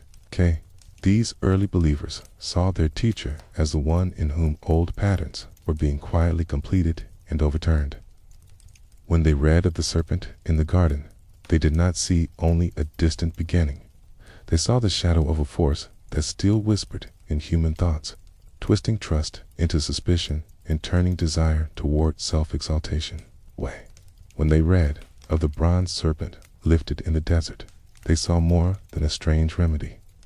They saw a pattern in which healing came through a figure raised up before the eyes of the wounded, calling them to trust. They began to speak of their teacher as one who, in his own lifting up, gathered the poisonous consequences of human hatred and fear into himself, transforming them into a strange medicine.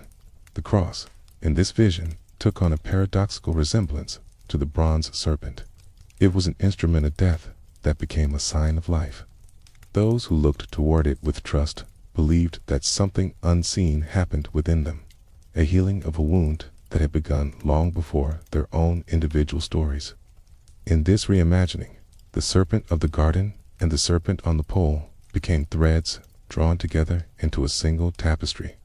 The voice that had once whispered deception was now identified with a personal adversary, an accuser who opposed reconciliation between humanity and its source.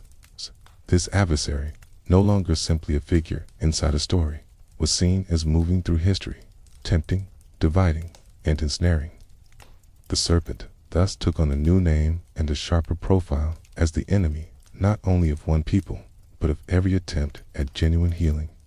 Yet, even as the serpent became more fully associated with an adversarial figure, the older complexity did not vanish entirely. In the teachings attributed to their master, there was a saying that urged his followers to be wise as serpents and innocent as doves, suggested that the serpent still represented a form of alertness, a careful reading of circumstances, a keen awareness of danger. Wisdom, in this saying, required a serpent-like perception that did not slide into deceit. Purity of intention needed to be joined to clarity of sight. The temptation narratives surrounding their teacher showed this tension in vivid form. In deserts and lonely places, he was said to have faced an adversary who presented him with offers that echoed the serpent's old promise. Power without patience, satisfaction without trust, glory without obedience. T did not arrive as a mere animal. K, he came as a voice speaking possibilities, offering shortcuts. The struggle described there was not physical, but moral and spiritual. A contest between a serpentine twisting of desire and a steadfast alignment with a deeper will. In these stories, the serpent's role shifted from persuader of the first humans to tempter of the one seen as a new beginning. Where the first pair accepted the offer and stepped into exile, the new figure refused, accepting hunger, obscurity, and eventual suffering rather than compromise. This refusal was understood by early believers as a critical turning of the story. The serpent's pattern was not denied or forgotten.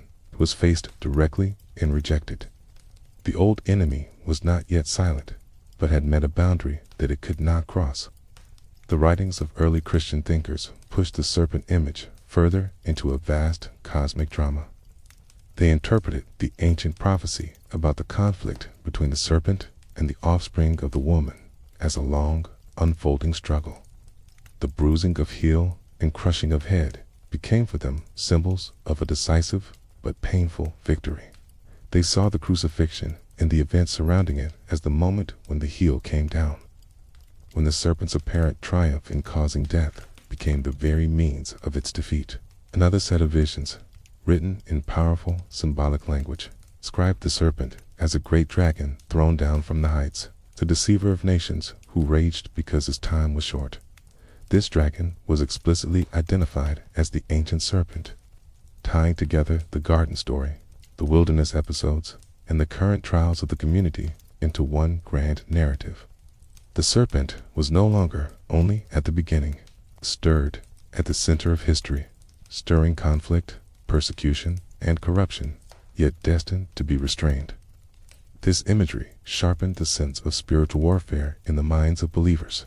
Daily struggles, social tensions, and even the oppression of empires were not only political or economic events, but were seen as reflections of a deeper conflict between forces of life and forces of destruction, between a creator who sought reconciliation and a serpent-like adversary who sought division. The world became a battlefield in which every choice for compassion, forgiveness, guest, and truth resisted the serpent's influence, and every act of cruelty or deception echoed its ancient voice. Even within this stark framing, there remained subtle echoes of older serpent meanings. The belief that healing could arise through suffering, that death could be transformed into life, and that a symbol of execution could become a sign of reconciliation, all carried a faint resemblance to the bronze serpent paradox.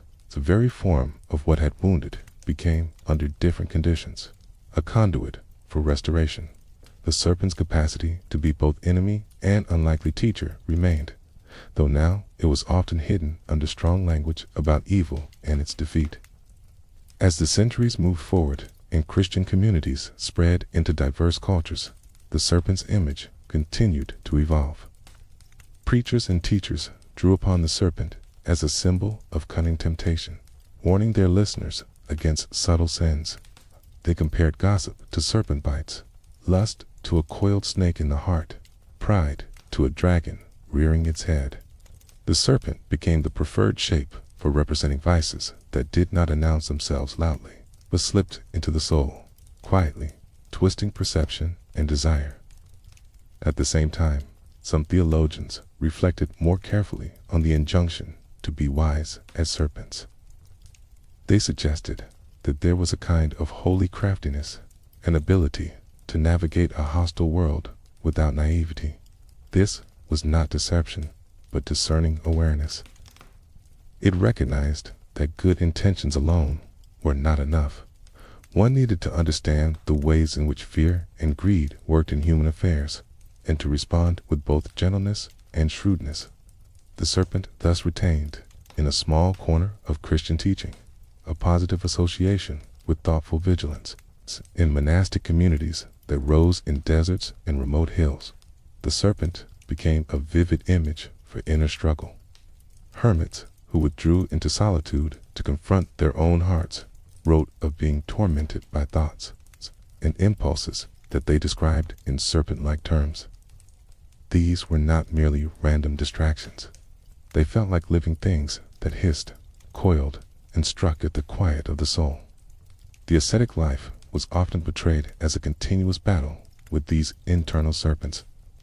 Yet some of these same monks also wrote of reaching a stage of peace in which wild animals, including serpents, no longer inspired fear. Stories circulated of holy men praying in caves where snakes coiled peacefully nearby, or of hermits whose presence calmed even creatures that usually harmed humans.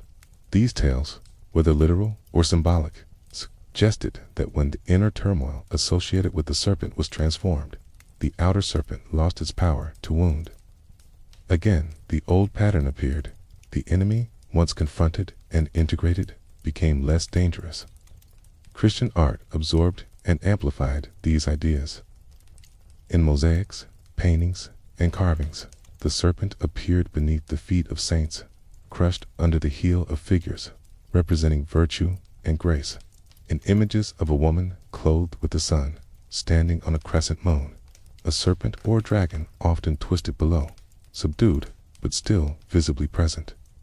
These images reinforced the belief that holiness was not an escape from the serpent's realm, but a victory within it.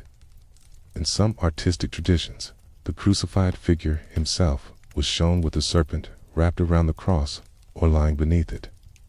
This did not imply alignment with the serpent, but conquest over it. The wood that once evoked the serpent, bearing healing in the desert, now bore the one who healed more deeply. The serpent had become the defeated adversary, yet its image remained necessary to tell the story.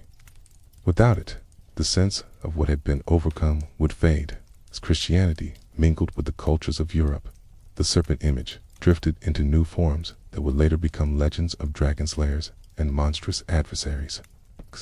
The line between serpent and dragon blurred even more.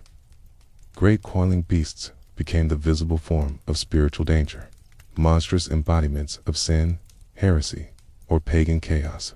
Holy men and women were portrayed standing firm before these dragons, banishing them with prayer or defeating them by steadfast faith. The inner struggle of the soul took external shape in these vivid stories, yet beneath the armor and the flames beneath the swords and the spears, the old theme persisted. The serpent, however vast and fearsome, represented something that needed to be faced, not merely feared from a distance. It symbolized the parts of human life that resisted reconciliation, that clung to power, that preferred domination to service. The saint who stood calmly before the dragon showed another way of being, one in which love did not yield to terror, and in which the adversary's roar could not drown out the quiet voice of mercy. In more reflective theological writings, thinkers sometimes acknowledged that the serpent's story raised difficult questions. If the adversary had been allowed to test humans from the beginning, what did that say about freedom, responsibility, and the nature of growth? Many wrestled with the idea that some form of confrontation with the serpent was perhaps necessary for maturity. Without temptation, there would be no tested virtue. Without struggle, no deepened trust. The serpent remained, even here, a dark teacher, one whose presence forced the soul to clarify its loyalties. However, this notion never erased the real suffering associated with the serpent's work. For those who endured persecution, betrayal, or inner torment, the serpent, as symbol of a personal enemy, felt painfully concrete. It was described as the one who sowed discord, accused the faithful, and sought to devour hope. The promise that this adversary would eventually be bound and silenced became a source of comfort, a reassurance that the long night of conflict would not last forever. Thus, within early Christianity and its unfolding development, the serpent was both narrowed and expanded. It was narrowed in the sense that it became more directly identified with a single adversarial figure, a focused embodiment of opposition to divine love. It was expanded in that its influence was felt not only in individual stories, but in the sweeping drama of history, in the intimate theater of the heart. The serpent was no longer only in gardens and deserts. It coiled through every temptation, every act of cruelty, every distortion of truth. 8. At the same time, a quiet countercurrent carried forward the older paradox. Healing came through facing what had wounded. Wisdom demanded a serpent-like alertness. And the one lifted up on the cross turned an instrument of humiliation into a sign of restoration. The serpent's image could not be erased because it was woven too deeply into the patterns of human experience. It remained the oldest enemy and, in a hidden way, still a teacher, forcing each generation to decide anew how it would respond to the voice that twisted desire and to the invitation that promised a different way of seeing and being. Cross an ocean from the lands where the serpent circled gardens, deserts, and royal crowns. Other peoples watched the sky and the earth and gave the serpent a different set of wings. In the high plateaus and deep valleys of the Americas, a new image emerged, one that blended the sinuous grace of a snake with the lightness of a bird. It was the feathered serpent, a being that moved not only along the ground or through water, but also through the air, linking earth and sky in a single living form. In this shape, the serpent became a bridge between worlds, a bearer of culture, and a guardian of cycles that shaped both land and spirit. In regions of towering pyramids and wide ceremonial plazas, people gathered to watch the movements of the sun, the moon, and the stars. They studied the return of seasons, the pattern of equinoxes and solstices, and the dance of planets across the night sky. These patterns were not merely observed, were woven into stories of gods and ancestors, into calendars that guided planting and ritual, into monuments whose shadows traced cosmic events. Within this immense tapestry, the feathered serpent took its place as a figure of cosmic intelligence. This being was imagined as a serpent whose body could coil and flow like the rivers in the wind, but whose feathers belonged to the realm of birds, creatures of the sky. Its scales spoke of earth, stone, and root, while its plumage spoke of cloud, light, and celestial travel. By combining these qualities, the feathered serpent embodied the union of above and below. It suggested that wisdom belonged neither solely to the heavens nor solely to the ground, but to the movement between them. Among peoples who raised stepped pyramids, the feathered serpent appeared carved along stairways, its body winding down the sides of stone structures, its head emerging near the base where ceremonies took place. During certain times of the year, the angle of the sun created the illusion that a serpent of light descended the structure itself, its shadow merging with carved forms in a dramatic display. This was not accidental. It was deliberate alignment, a visible reminder that the cycles of heaven poured themselves into human spaces, climbing down to meet those who watched from below. The feathered serpent there was connected with knowledge, art, and the ordering of society. It was not primarily a monster to fear, but a culture bringer. Story spoke of a figure associated with this serpent who taught people how to measure time, how to sow and harvest, how to craft objects of beauty, and how to conduct rituals that knit communities together. The serpent, which once had been only a teacher through instinct and fear, was now a teacher through calendars, temples, and songs. Yet even here, the serpent did not lose its ancient connection to danger and power. The same forces that brought rain and fertility could bring storms and drought. The feathered serpent, as a deity or as an aspect of the divine, governed both blessing and trial. Societies that depended on complex agricultural systems knew how fragile their stability was. A shift in weather patterns, a series of poor harvests, or political upheaval could send shock waves through their carefully ordered world. The feathered serpent thus became, in part, a guardian of balance, one whose favor was sought through offerings and careful observance of ritual duties. In some regions, the feathered serpent was linked to wind and breath. The invisible movement of air carried seeds, shaped weather, and kept the human chest rising and falling with life. To associate the serpent with this unseen current was to deepen its symbolic role. It was no longer only the creature in the grass or the river. It was the very movement of the world's lungs and the foundation of speech. Words, like wind, could nurture or destroy, unite or divide, and the feathered serpent hovered at the edge of this mystery. In mythic narratives, the feathered serpent was sometimes portrayed as a ruler who sought to guide people toward a more harmonious life, encouraging practices that align with cosmic order. These stories often contained a tragic element. The serpent figure might be overthrown, exiled, or tricked into leaving, only to promise a distant return. This pattern echoed many older serpent tales in which the wisdom-bearing creature was pushed to the margins, yet remained part of cultural memory as a lost guide whose teachings still shaped identity. There were also darker serpent forms in the Americas, figures that represented destructive floods, underworld forces, or the breaking of boundaries. Water serpents in lakes and rivers symbolized the power of deluge, the sudden erasure of fields, villages, and lives.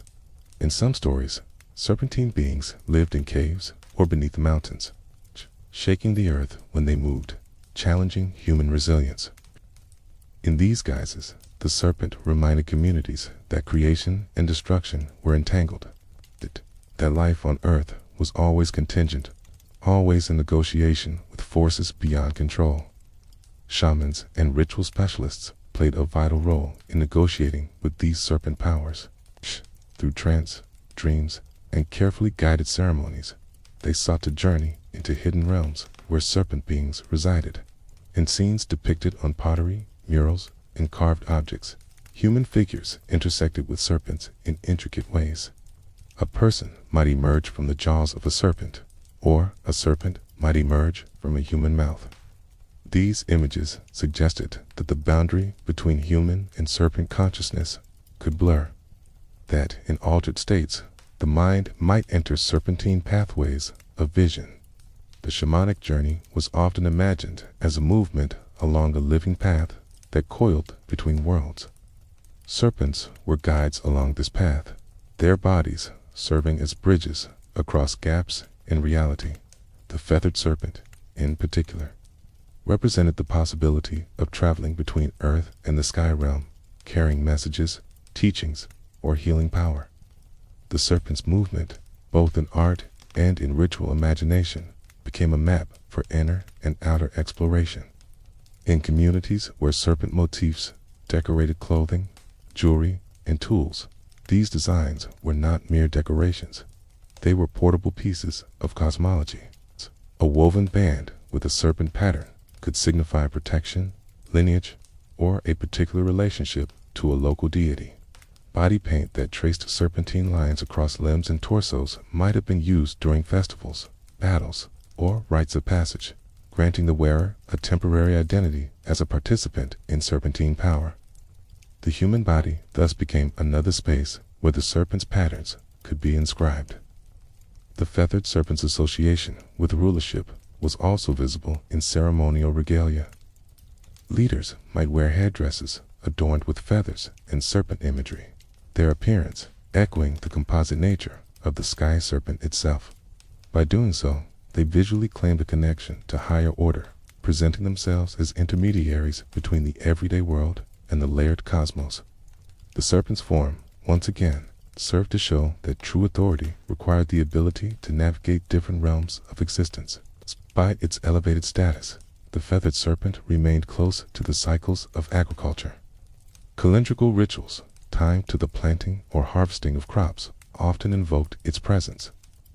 Priests watched the skies for specific alignments that signaled the approach of rains or the need for communal ceremonies.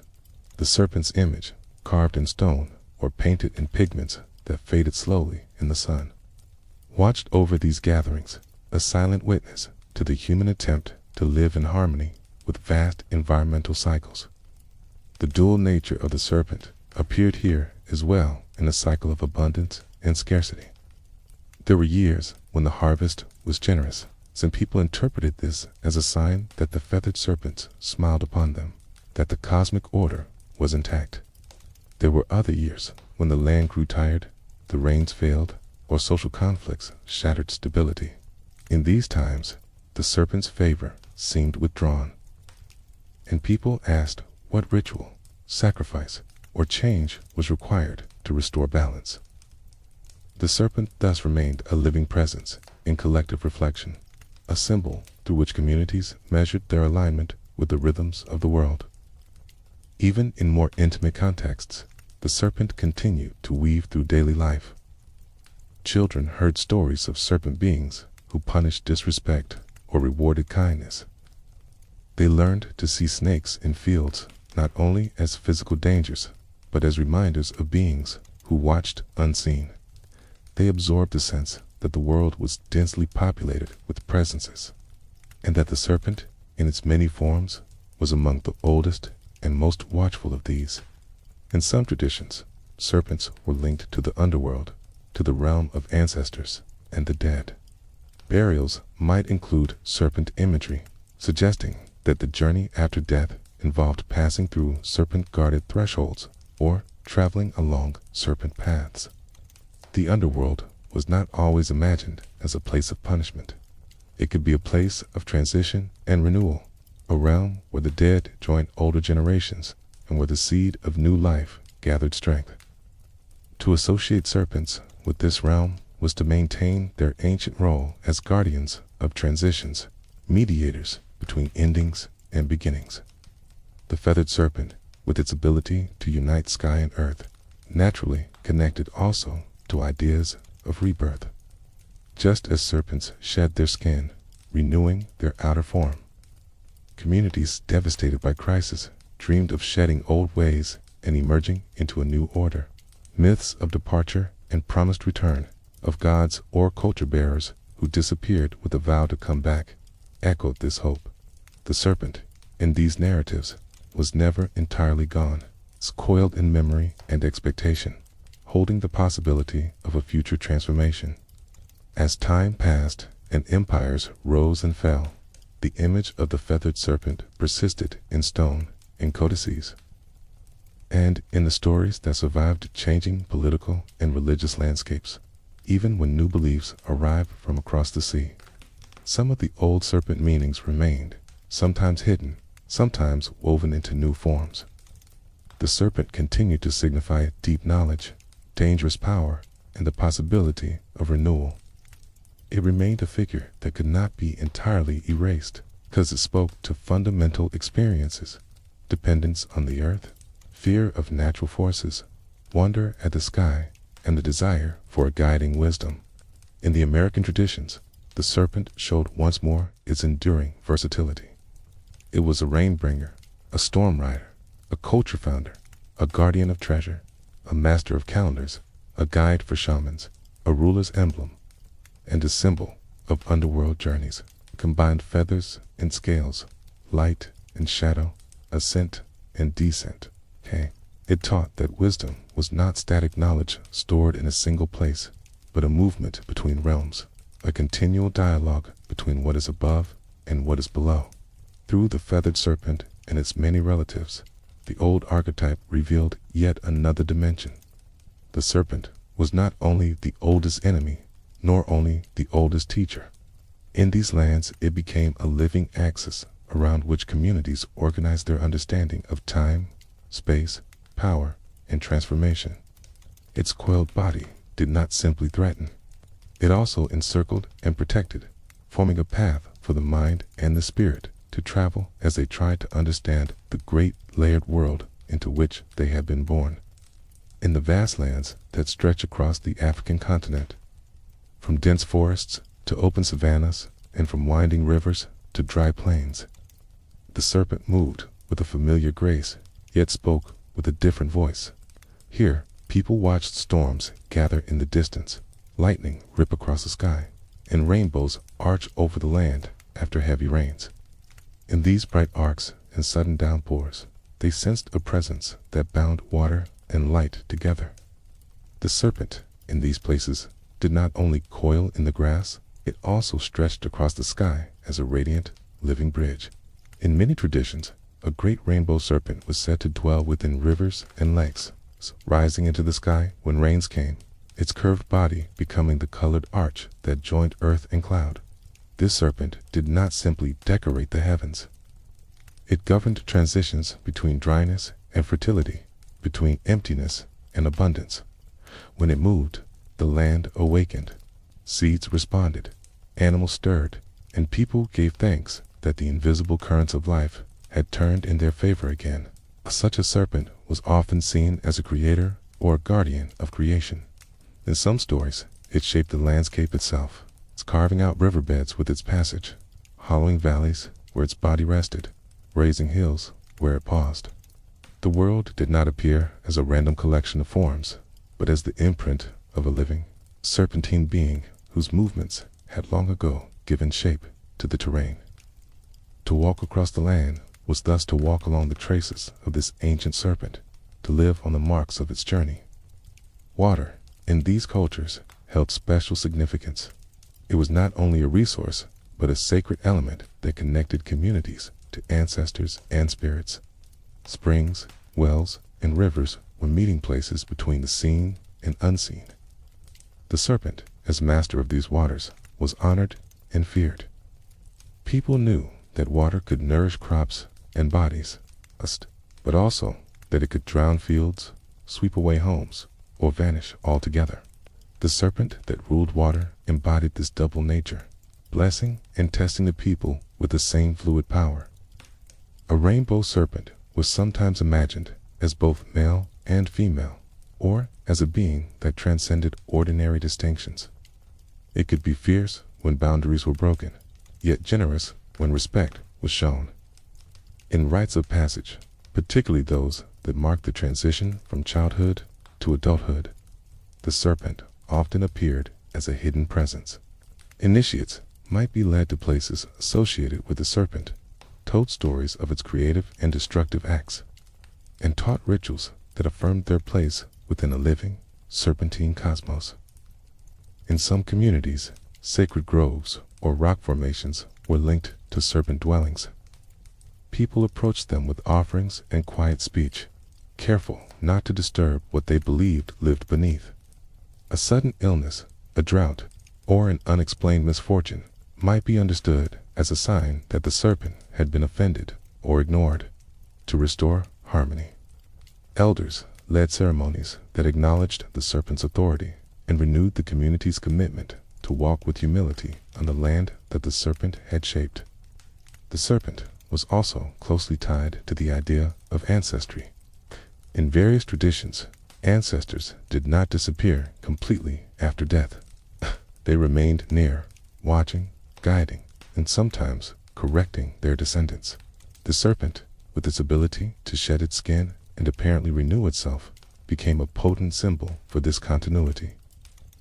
It suggested that life did not end in simple disappearance, but changed form, moving between visible and invisible states in a way that echoed the serpent's own cycles. In certain stories, great serpents or serpent spirits were described as dwelling in pools or rivers that were gateways to the realm of the ancestors. These waters were not to be disturbed carelessly. Fishing, bathing, or drawing water from such places often required quiet rituals and respectful words. The serpent here acted as a guardian at the threshold between the world of the living and the world of the departed. To approach it rightly was to maintain a healthy relationship with those who had gone before. In coastal regions and along major waterways, another serpent figure appeared, blending with images of powerful water spirits who were often depicted as human from the waist up and serpentine or fish-like below. These beings could appear as beautiful figures who carried the allure of the unknown. They might offer gifts or knowledge, but their favor came with conditions. Those who met them in dreams or visions often returned, changed, marked by an encounter with deep, fluid forces that could either heal or unsettle.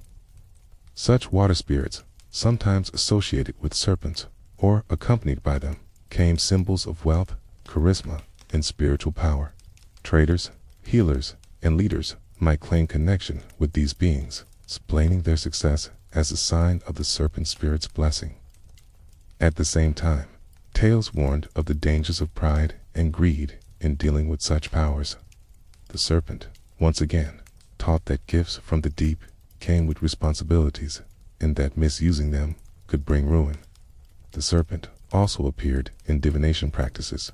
In some traditions, patterns in the sand, bones, shells, or other objects were read as messages from the spirit world. The patterns that emerged, twisting and branching like serpentine paths, were interpreted by skilled diviners who understood how to read the language of curves and intersections, even when no literal serpent was present.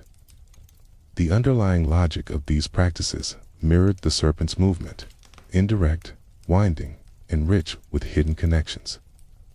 Healers sometimes invoked serpent imagery in their work with herbs and rituals. They knew that plants could heal or harm depending on dosage and preparation, much like serpent venom, which could kill in one context, yet be used in controlled ways in another. The serpent thus symbolized the fine line between poison and remedy, danger and cure. A healer who worked wisely with these forces was like someone who knew how to approach a serpent without provoking a strike. Rituals designed to protect communities from harm. Serpents might be symbolically bound, redirected, or appeased. Chants, drumming, and movement called upon ancestral and spiritual allies to keep destructive serpent forces at bay. Yet, even in these protective practices, there was rarely a sense that the serpent should be eliminated completely. People understood that trying to erase such a fundamental power was impossible and unwise. The goal was harmony, not domination. Artworks across different African cultures reflected this layered understanding. Serpent motifs appeared on masks, sculptures, textiles, and personal ornaments. A mask might incorporate coiled forms around the eyes or mouth, suggesting that the wearer temporarily took on serpentine vision or speech. A carved staff might twist like a snake, signaling that the one who held it carried authority rooted in deep ancient forces. These objects did not simply decorate, they proclaimed a relationship with the serpent as symbol and presence. In some regions, serpents were linked to royal power. Kings and chiefs claimed descent from serpent beings or bore titles that connected them to these ancestral reptiles. Their regalia sometimes included serpent imagery, indicating that their right to rule came from an ancient covenant with the powers of land and water. The serpent here represented not only personal might, but responsibility to maintain balance within the community and with the natural world. The initiation of leaders often involved journeys, ordeals, or symbolic deaths and rebirths that echoed the serpent's shedding of skin. A leader who passed through these trials successfully was seen as someone whose old identity had fallen away, revealing a renewed self more capable of carrying communal burdens. The serpent remained the silent pattern behind such transformations, its own cycles providing a model for human change. In many African cosmologies, the world was not divided sharply into sacred and secular realms. Instead, every aspect of life carried spiritual significance. Farming, hunting, trading, marriage, birth, and death were all occasions where spiritual forces were acknowledged and engaged. The serpent, as a pervasive symbol of life's flowing, dangerous, and renewing energies, appeared again and again in these contexts. It was never confined to temples alone. It lived in the stories told by fires at night, in the careful approach to a riverbank, in the respect shown to certain trees and stones. Children grew up hearing stories about serpents that rewarded generosity, punished disrespect, or tested courage. These tales often carried moral lessons, but they also did something deeper. They trained the imagination to see the world as alive, responsive, and filled with presences that watched and remembered. A child who learned to respect the serpent learned, at the same time, to respect the larger web of relationships in which his or her life was woven. In the shadow of colonial disruptions and forced religious changes, many serpent traditions were challenged, suppressed, or reshaped. Yet, the serpent did not disappear. It migrated into new forms, sometimes hidden within adapted rituals, sometimes preserved in proverbs and quiet family stories, sometimes carried into diaspora communities across oceans, in places where new religions arrive. The serpent was sometimes recast as a purely negative figure, yet older memories of its creative and protective roles did not entirely vanish. In the religions that emerged among enslaved Africans in distant lands, serpent imagery rose again in surprising ways.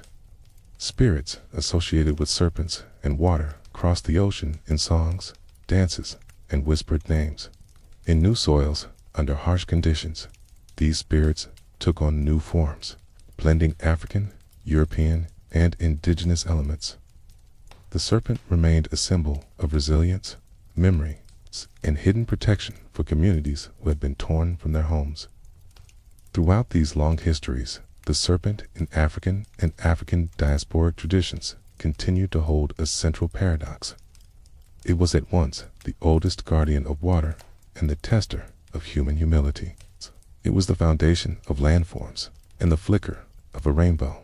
It stood at the threshold of ancestral realms and accompanied healers into the subtle spaces between life and death. It could be gentle, fierce, generous, or punishing, depending on how it was approached. In these lands, the serpent did not sit neatly on one side of a moral ledger as purely evil or purely good. It existed instead as a living sign of the complexity of power itself.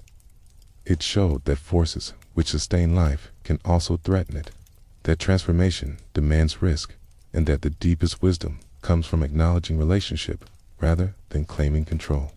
To honor the serpent was to admit that humans were not the masters of creation, but participants in a vast serpentine pattern that began long before them and would continue long after. Thus, in African traditions, the serpent once again appeared as both enemy and teacher. It could strike suddenly, reminding people of their fragility. Yet, it could also arch across the sky as a rainbow, promising renewal. It could guard the depths where ancestors dwell. Yet, it could also curl quietly around the stories that shaped each new generation. Through its coils of water, light, and earth, it invited humanity to remember that life is a series of crossings, and that every crossing has a guardian whose body is as old as the first rains and as bright as the most recent dawn. In the colder lands of Europe, where mist clung to marshes and forests stretched in dark, dense stands of trees, the serpent took on heavier scales and broader wings. As centuries passed and old stories mixed with new faith, the long, coiling shape that had once slipped quietly through grass and water rose into the air as a dragon. It was still serpentine at heart, with its twisting body and burning eyes, but now it carried the weight of hoarded treasure, ruined villages, and the smell of smoke. In these stories, the dragon became the embodiment of what threatened human settlements at the edge of the wild.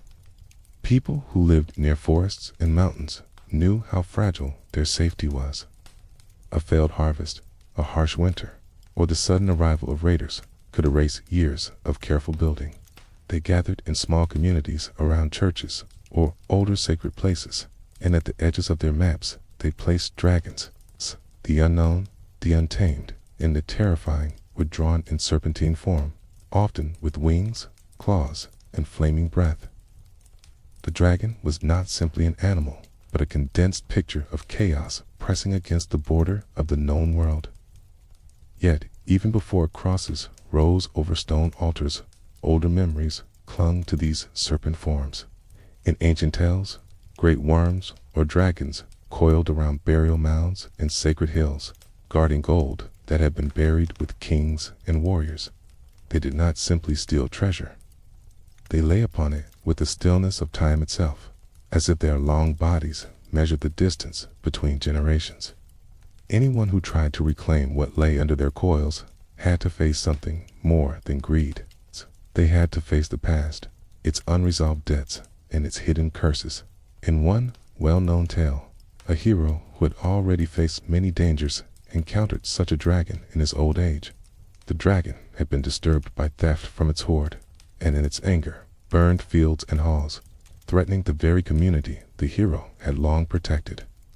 The final struggle between the aging hero and the dragon was not only a contest of strength, it was a confrontation with mortality, with the fact that even the greatest warrior must one day face a foe that demands his life in exchange for the safety of his people. The dragon, in this sense, was the last enemy, the coiled shadow at the end of a long path. The hoard itself added an additional layer of meaning. Gold and treasure in these stories were rarely innocent objects. They often carried a history of betrayal, murder, and broken oaths. The dragon that lay upon them seemed to draw strength from that tangled past. Its poison was not only in its bite, but in the greed and envy that the treasure awakened in human hearts.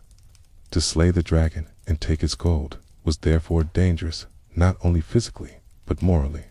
The serpent taught again that what glitters can bind, and that the wealth one seizes from chaos can carry chaos within it. With the spread of Christianity across Europe, the dragon and the serpent became more explicitly linked to the spiritual language of evil and rebellion. Missionaries and preachers, telling the old stories through new lenses, saw in these monstrous reptiles a fitting image of forces that opposed the divine. The dragon that ravaged the countryside, demanded sacrifices, or blocked access to vital springs and roads became a symbol of the devil's reign over lands not yet fully shaped by the new faith. To confront such a dragon was to enact, in miniature, the larger struggle between light and darkness. It is in this setting that the figure of the dragon slayer arose with particular clarity. Knights and saints were depicted facing dragons in fields, villages, or at the edges of wilderness. Often, the dragon threatened a princess, a town, or a spring on which the local people depended for water. The Tiro arrived not as a simple hunter, but as a representative of a higher order. He bore not only weapons, but also signs of faith, such as a cross on shield or banner. The dragon became the visible form of spiritual oppression, and its defeat symbolized the liberation of a place and its people. One of the most enduring versions of this tale spoke of a martyr saint who arrived at a town terrorized by a dragon that demanded human offerings. A young maiden was about to be given to the beast when the saint intervened, marking himself with a sign of his faith and confronting the dragon in its lair. Through a mixture of courage, prayer, and decisive action, he subdued or slew the creature, freeing the maiden and delivering the town from fear. In this story, the serpent was not only the enemy of human life, but the enemy of trust, peace, and the new religious order.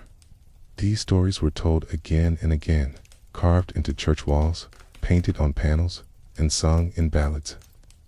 Children grew up seeing images of armored figures standing over trampled dragons, spears or swords fixed in the monster's body. The message was clear. Holiness did not mean withdrawing from danger, but stepping toward it with inner clarity. The dragon was the embodiment of that which refused to submit to goodness, and the saint or knight who faced it did so with a calm that came from a higher allegiance. However, even in these triumphal images, traces of older serpent symbolism persisted. The dragon still guarded something. It might be a hoard of gold, a spring of water, or the entrance to a cave that led to unknown depths. To defeat the dragon often meant gaining access to these guarded spaces. The slayer thus became not only a destroyer of evil, but a revealer of what had been sealed away. The story admitted quietly that the serpent, even in defeat, marked a threshold. Beyond its body lay something that would change the community that had suffered under its shadow. In European folklore, not all dragons were alike. Some were vast winged creatures that flew over villages and burned roofs. Others were long, limbless worms that tunneled under hills or coiled in deep pools, poisoned the very land around them so that no grass grew where they passed. Others demanded offerings and held power over local rulers. Yet, beneath these variations, the core serpentine qualities remained: coiling bodies, sharp eyes, secretive layers, and the sense that their presence distorted the natural order. The dragon's lair was often described as a place of twisted paths, dark caverns, and acrid smoke. To enter it was to move from the open world of clear air into a domain where the rules changed. This descent mirrored, in some ways, the older underworld journeys in which heroes ventured into the realm of death or dream. The serpentine guardian, now in dragon form, stood as the last obstacle between the hero and some deeper truth or final treasure. To emerge victorious from such a place was to return not only with physical spoils, but with a new identity. In some tales, the hero who slew the dragon was rewarded with land, marriage, or a crown. Yet, with these rewards came responsibilities and risks. There were stories in which the slayer himself later became corrupted by the power he gained, suggesting that the dragon's influence might survive its death, living on in the greed or pride of the one who inherited its hoard and territory. The serpent once more appeared, not only as an external enemy, but as a pattern that could awaken within the human heart if vigilance was lost. Some medieval theology developed. Writers used the dragon and serpent imagery to describe vices and spiritual dangers. Pride might be likened to a dragon that inflated the soul with hot air, ready to breathe fire on anyone who threatened its fragile grandeur. Envy might be pictured as a coiled snake in the heart, whispering that others' goods should be resented or taken. Despair might be imagined as a serpent coiling around the chest, squeezing hope until breathing became difficult. These images made the internal battles of conscience feel as vivid as any knight's combat. In sermons and moral tales, the faithful were urged to become dragon slayers in their own small ways. To resist temptation was to wound the serpent. To practice humility was to place a foot upon the dragon's neck. To forgive an enemy was to deprive the dragon of poison. The great cosmic struggle that linked the ancient serpent to a spiritual adversary became personal, folding in the daily choices of ordinary people who would never wear armor or wield swords, yet who still faced coils of anger, fear, and desire. At the same time, certain strands of European storytelling preserved memories of serpentine wisdom in quieter forms. There were tales of wise old dragons who knew the history of the world, or of serpents who, when treated with respect, offered guidance or prophetic dreams. These stories were fewer and often overshadowed by the dominant image of the dragon as monstrous evil. Yet, they revealed that a deeper layer of ambivalence still lingered beneath the surface. The serpent could teach as well as harm, and knowledge itself remained a dangerous treasure. Some later legends explored this ambivalence through figures who shared traits with both dragon and human. There were stories of cursed individuals who became dragons because of their greed, pride, or wrongdoing.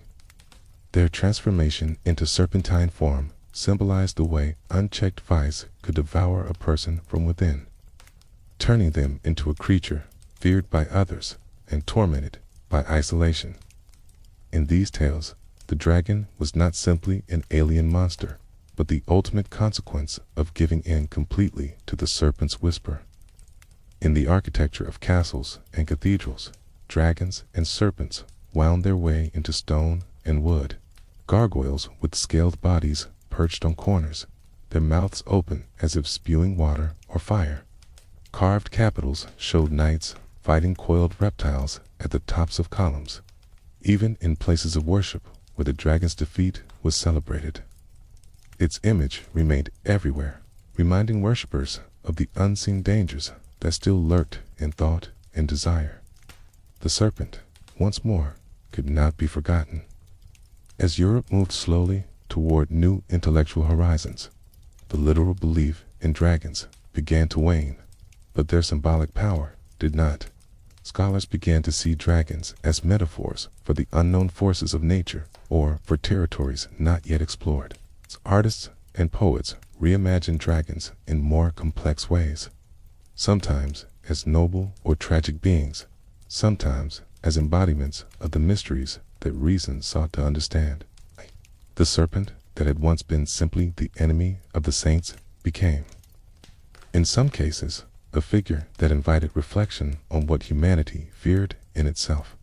Yet for many, the older pattern remained strong. The dragon continued to represent chaos, sin, and the hostile wilderness beyond the safe boundaries of the community. Knights and saints stood over its body in countless images, their victory frozen in stone, wood, or paint.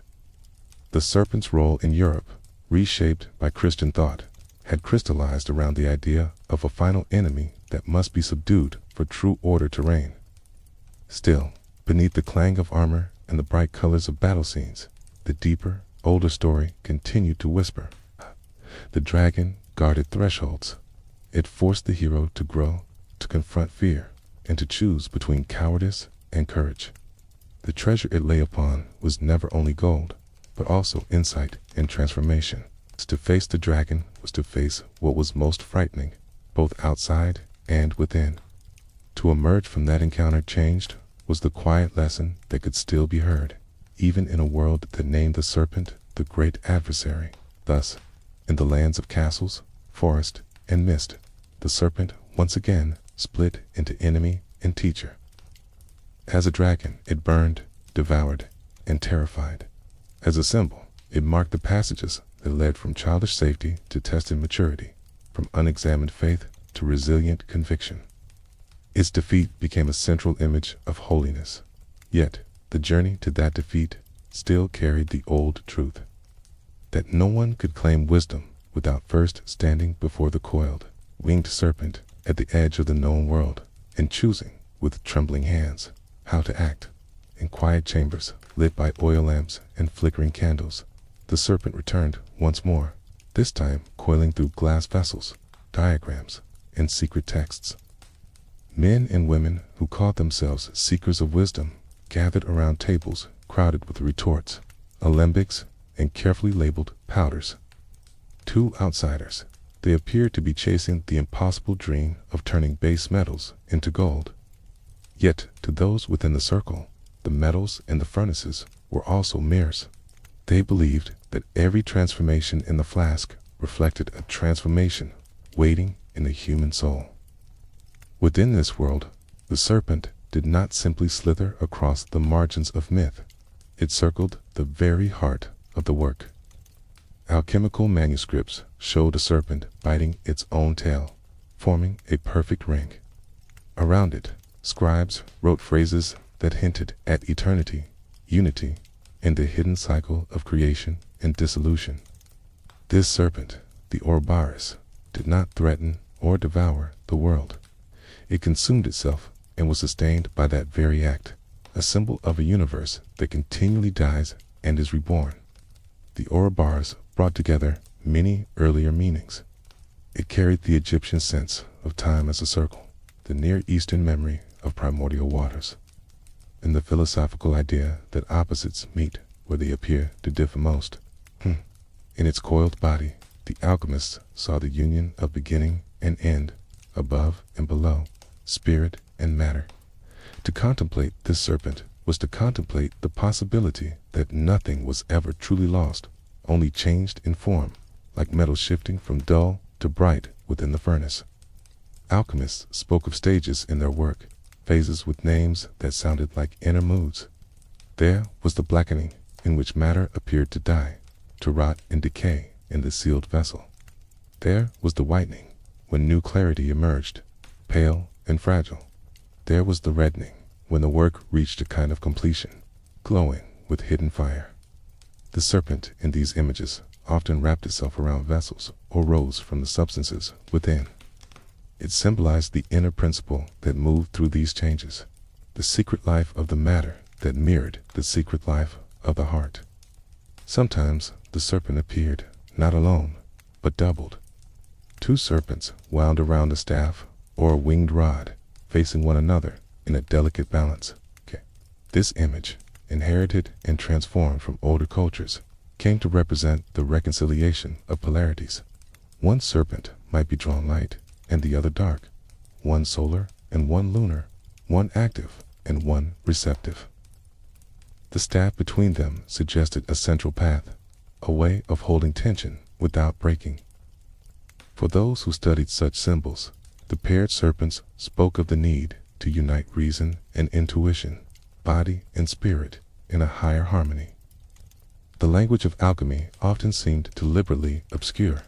Texts spoke of dragons devouring their tails, of eagles and lions meeting, of kings dying and rising again in baths of fire and water. Yet beneath these images lay a simple truth, that transformation requires surrender. The serpent, as dragon or Ouroboros, illustrated this surrender graphically, gave itself to its own hunger, died, and continued. In the same way, the alchemists believed that the old self, shaped by fear, pride, and confusion, had to melt down before a more radiant self could emerge. Hermetic philosophy, which grew alongside and within alchemical traditions, placed the serpent within a broader framework. It taught that the universe was a living whole and that the human being was a smaller reflection of that whole.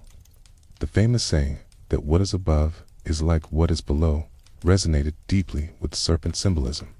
Just as a serpent might seem to connect different levels of a temple or different layers of the earth, the human soul, through insight and discipline, could connect the earthly and the divine. In some Hermetic texts, the mind was described as a serpent that could rise or fall. When it sank into purely material concerns, it lay coiled in the dust, fascinated by the glitter of passing things. When it rose, it lifted itself through layers of understanding, shedding ignorance like old skin. This inward serpent was not evil by nature, capable of binding the soul to habit or freeing it into wonder, depending on how it was guided. Mystical diagrams from later esoteric traditions sometimes showed a human figure surrounded by circles, spheres, and paths. Along a central axis, serpentine lines climbed in spirals, representing subtle energies or levels of consciousness. Though influenced by ideas from distant lands, these images carried forward the old intuition that the path of awakening was not straight. It moved like a serpent, winding upward, pausing, and then rising again. Each curve represented a confrontation with shadow, a reconciliation of opposites, and a deeper integration.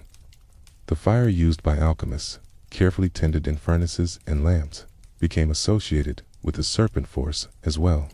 They noticed how flame moved, flickering, reaching, coiling around logs and metal. In their symbolic language, the inner fire of the human being, the drive toward meaning and truth, behaved in a similar way. It could burn destructively when uncontained, like a dragon raging through a village.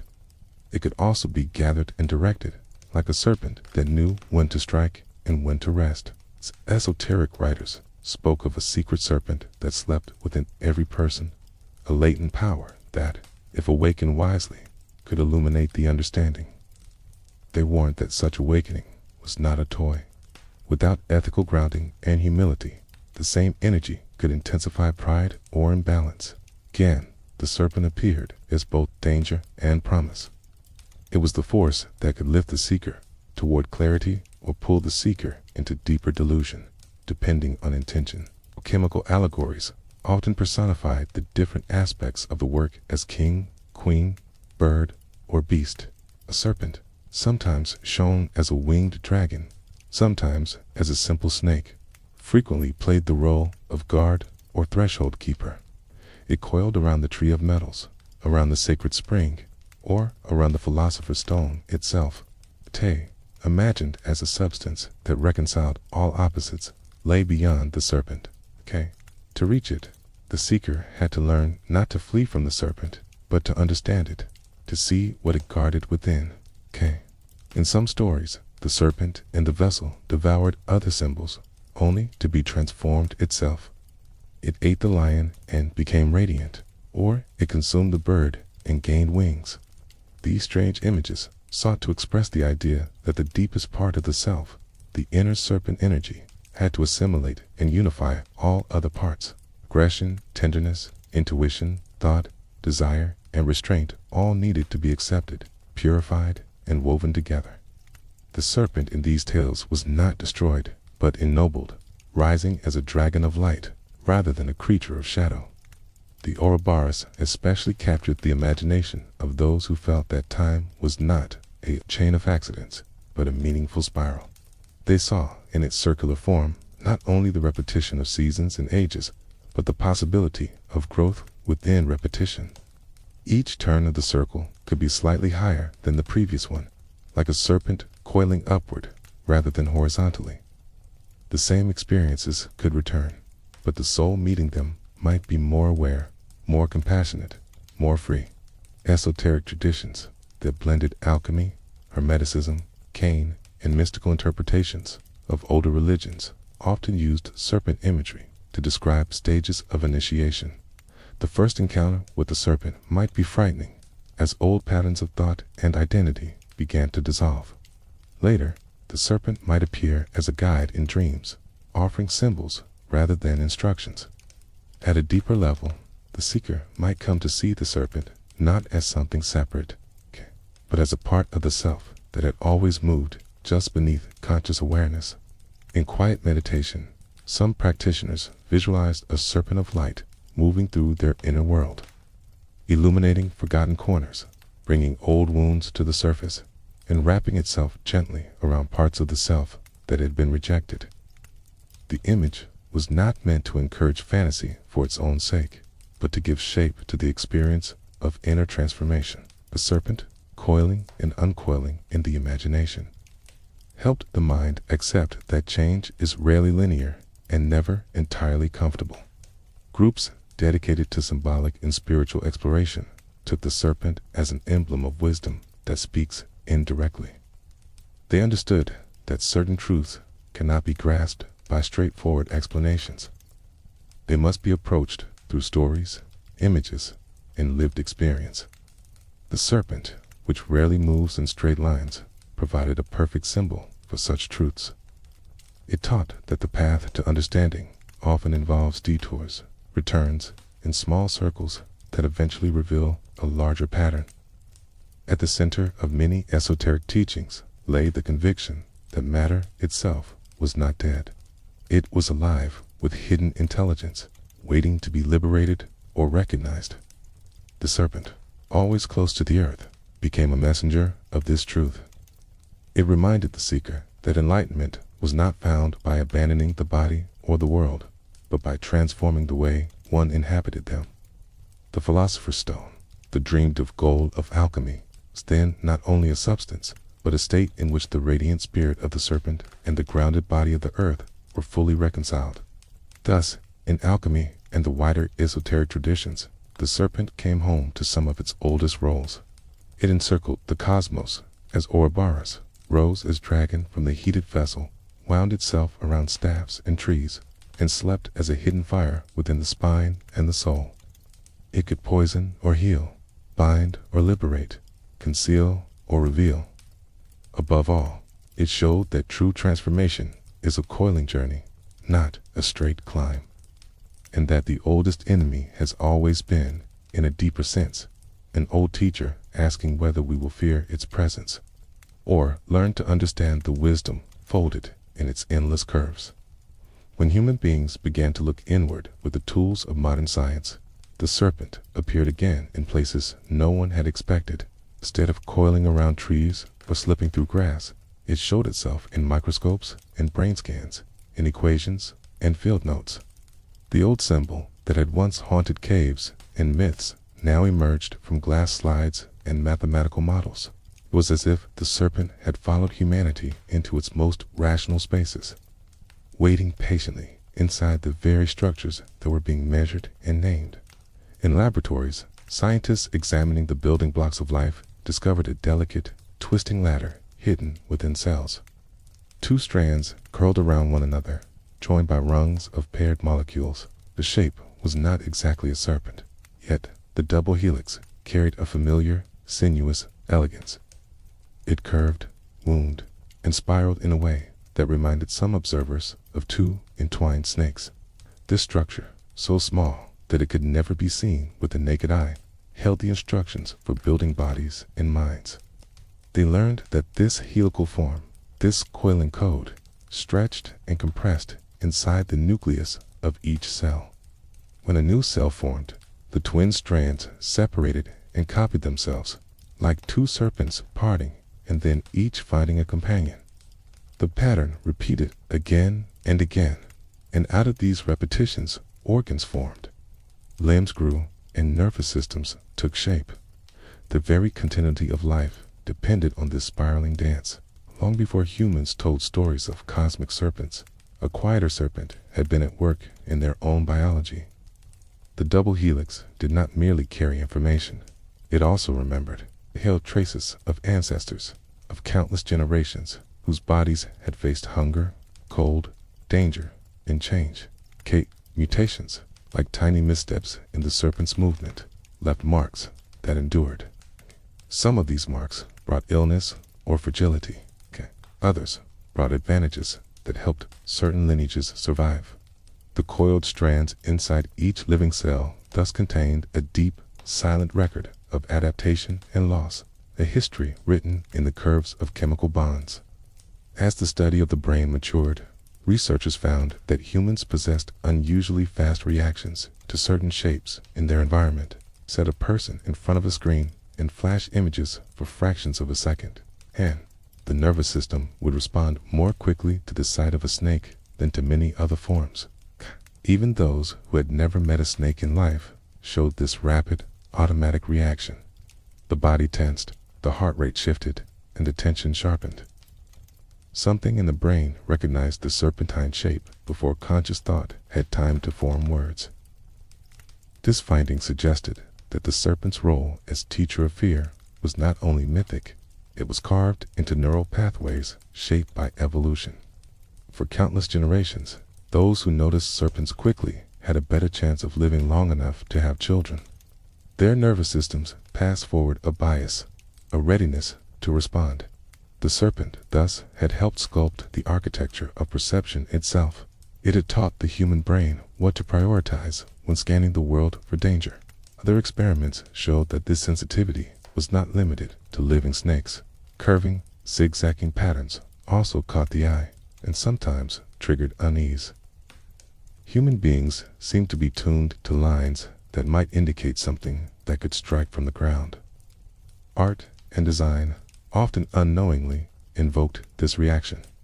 A pattern of twisting lines on fabric, pottery, or a screen could produce a subtle tension or fascination. The ancient serpent, once feared at the edge of the firelight, now quietly influenced visual art and graphic design. Scientists studying epidemiology and toxins learned that serpent venom was a complex mixture of molecules targeting nerves, blood, and muscles. What earlier people had experienced as sudden pain, paralysis, death became a set of biochemical interactions that could be mapped and understood. Yet, even as they described venom in technical language, researchers also discovered its constructive uses. In carefully controlled forms, components of venom became tools for treating clotting disorders and other conditions. Once again, the serpent proved to be both destroyer and healer. Meanwhile, the study of ecosystems revealed the serpent's role in maintaining balance. Snakes helped control populations of rodents and other small animals that might otherwise devastate crops or spread disease. Remove serpents from a landscape, and other problems often followed. The creature that had seemed like a pure threat in early human communities turned out to be part of a broader stability. In this way, ecology echoed the old myths that insisted dragons and serpents belonged to the order of things, even when they frightened those who lived near them. The very way serpents moved drew scientific curiosity. Their muscles and scales worked together to create traveling waves along the body, enabling them to move forward without legs. Engineers examining these motions began to design machines that imitated them, building snake-like robots that could travel through rubble, pipes, or tight spaces where wheels or legs failed. The serpent taught once more, this time about efficient movement and flexible design. A pattern that had evolved over millions of years became a blueprint for new inventions. In psychology and psychiatry, the serpent continued its hidden work. Analysts and researchers noticed that snakes appeared frequently in dreams, often charged with intense emotion. For some, the serpent in dreams represented fear, betrayal, or hidden danger. For others, it appeared as a strangely comforting guide, a presence that accompanied them through transitions or healing. Even people who professed little interest in myths or symbols found serpents emerging in their inner imagery when they faced crises, growth, or change. Those who followed the path of depth psychology saw in these dream serpents a continuation of the archetype that had haunted cultures for millennia. The symbols seemed to arise from a level of the mind deeper than personal memory, from structures shared by many people regardless of background. The serpent, in this view, represented the old, instinctive part of the psyche, the layer that understood danger, sexuality, power, and transformation long before conscious thought tried to impose order. To ignore this part was to risk walking blindly. To engage with it was to risk being changed. Neuroscience added another layer. It described the brain as a layered organ, with older structures closer to the base and newer regions folded above them. Some compared the deep, primitive areas that governed basic survival to a kind of inner reptile, a residue from earlier evolutionary stages. Above these lay structures associated with emotion, social bonding, planning, and reflection. The serpent, once again, seemed to reside at the base, close to heartbeat, breathing, hunger, and fear. Of course, the metaphor of a reptilian brain simplified a complex reality, yet it captured something about the way older and newer processes interacted. When startled or threatened, the older systems could override the calm deliberation of the newer ones. People could lash out, flee, or freeze before they consciously understood why. In these moments, one could say that the inner serpent had taken the lead, prioritizing survival over nuance. Later, reflection might reinterpret the moment, but the initial response came from that ancient coil of neural circuitry. Modern medicine, with its imaging technologies, revealed that these older structures did not act in isolation. They communicated constantly with regions responsible for memory, attention, and decision-making. The serpent in the brain did not simply drag the mind around, it participated in an ongoing negotiation between caution and curiosity, vigilance and trust. Healthy mental life involved neither suppressing these older impulses completely nor surrendering entirely to them. It required a dialogue in which the serpent's warning could be heard without allowing it to dominate every choice. In laboratories and field sites, biologists discovered that serpents themselves were more complex than old fears had suggested. Some species cared for their eggs or young briefly, others displayed intricate courtship behaviors. They navigated long migrations, remembered safe hibernation sites, and adapted to changing conditions. The more closely they were studied, the less they fit simplistic images of mindless danger. They were, in their own way, skilled survivors, carrying strategies honed across immense stretches of time. As science advanced, some voices claimed that mythic serpents would fade away, replaced entirely by equations and data. Yet, in practice, the opposite often occurred. Scientists, when choosing metaphors to explain new discoveries, reached again and again for serpent imagery. It's the double helix as coiling ladder, the electrical currents in neurons as snakes of light, the undulating motion of waves and fields as serpentine patterns. The old symbol proved too deeply woven into language and imagination to disappear. At the same time, new fears, shaped by technology, adopted serpentine traits. Computer viruses moved invisibly through networks, slipping past defenses, coiling inside systems before striking. People described them with the language once used for snakes and dragons: invasive, sneaky, hidden, destructive. Information itself seemed to spiral globally, twisting through channels in unpredictable ways. Serpent's ancient association with unseen movement found a new home in digital metaphors. Environmental science introduced yet another turn. Researchers warned that many serpent species were declining due to habitat loss, pollution, and persecution. The creature that had once terrified human communities now faced extinction in some regions. Its reversal invited reflection. The oldest enemy was becoming a vulnerable neighbor. Some began to ask what it meant for human beings to drive away the very animals that had helped shape their instincts and stories. The serpent's fate became a measure of how far humanity had moved from its earlier relationship with the living world. For those who listened carefully, science deepened rather than erased the serpent's symbolic power. It showed that fear of snakes was not mere superstition, but rooted in evolved sensitivities. It revealed that the shape of life's code mirrored in its spirals the coiling forms that had fascinated people for ages. It demonstrated that substances once feared as pure poison could become medicine, and that creatures once cast only as threats played vital roles in ecosystems. The serpent, under the gaze of microscopes and satellites, kept teaching that reality was more entangled, more subtle, and more paradoxical than simple categories allowed. In classrooms, students learning about DNA evolution and the nervous system encountered these serpentine patterns early in their education.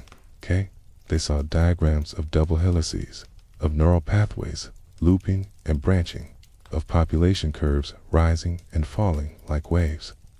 Even if teachers did not mention ancient myths, the imagery resonated quietly with the old stories circulating in culture. The mind, encountering these new symbols, often felt a familiar unease and wonder, as if recognizing something it had seen before under different names. Writers and artists, informed by scientific discoveries, continued to draw on serpent imagery in their work. A novel might describe trauma as a snake coiled at the base of the spine, waiting for a moment to strike with memories.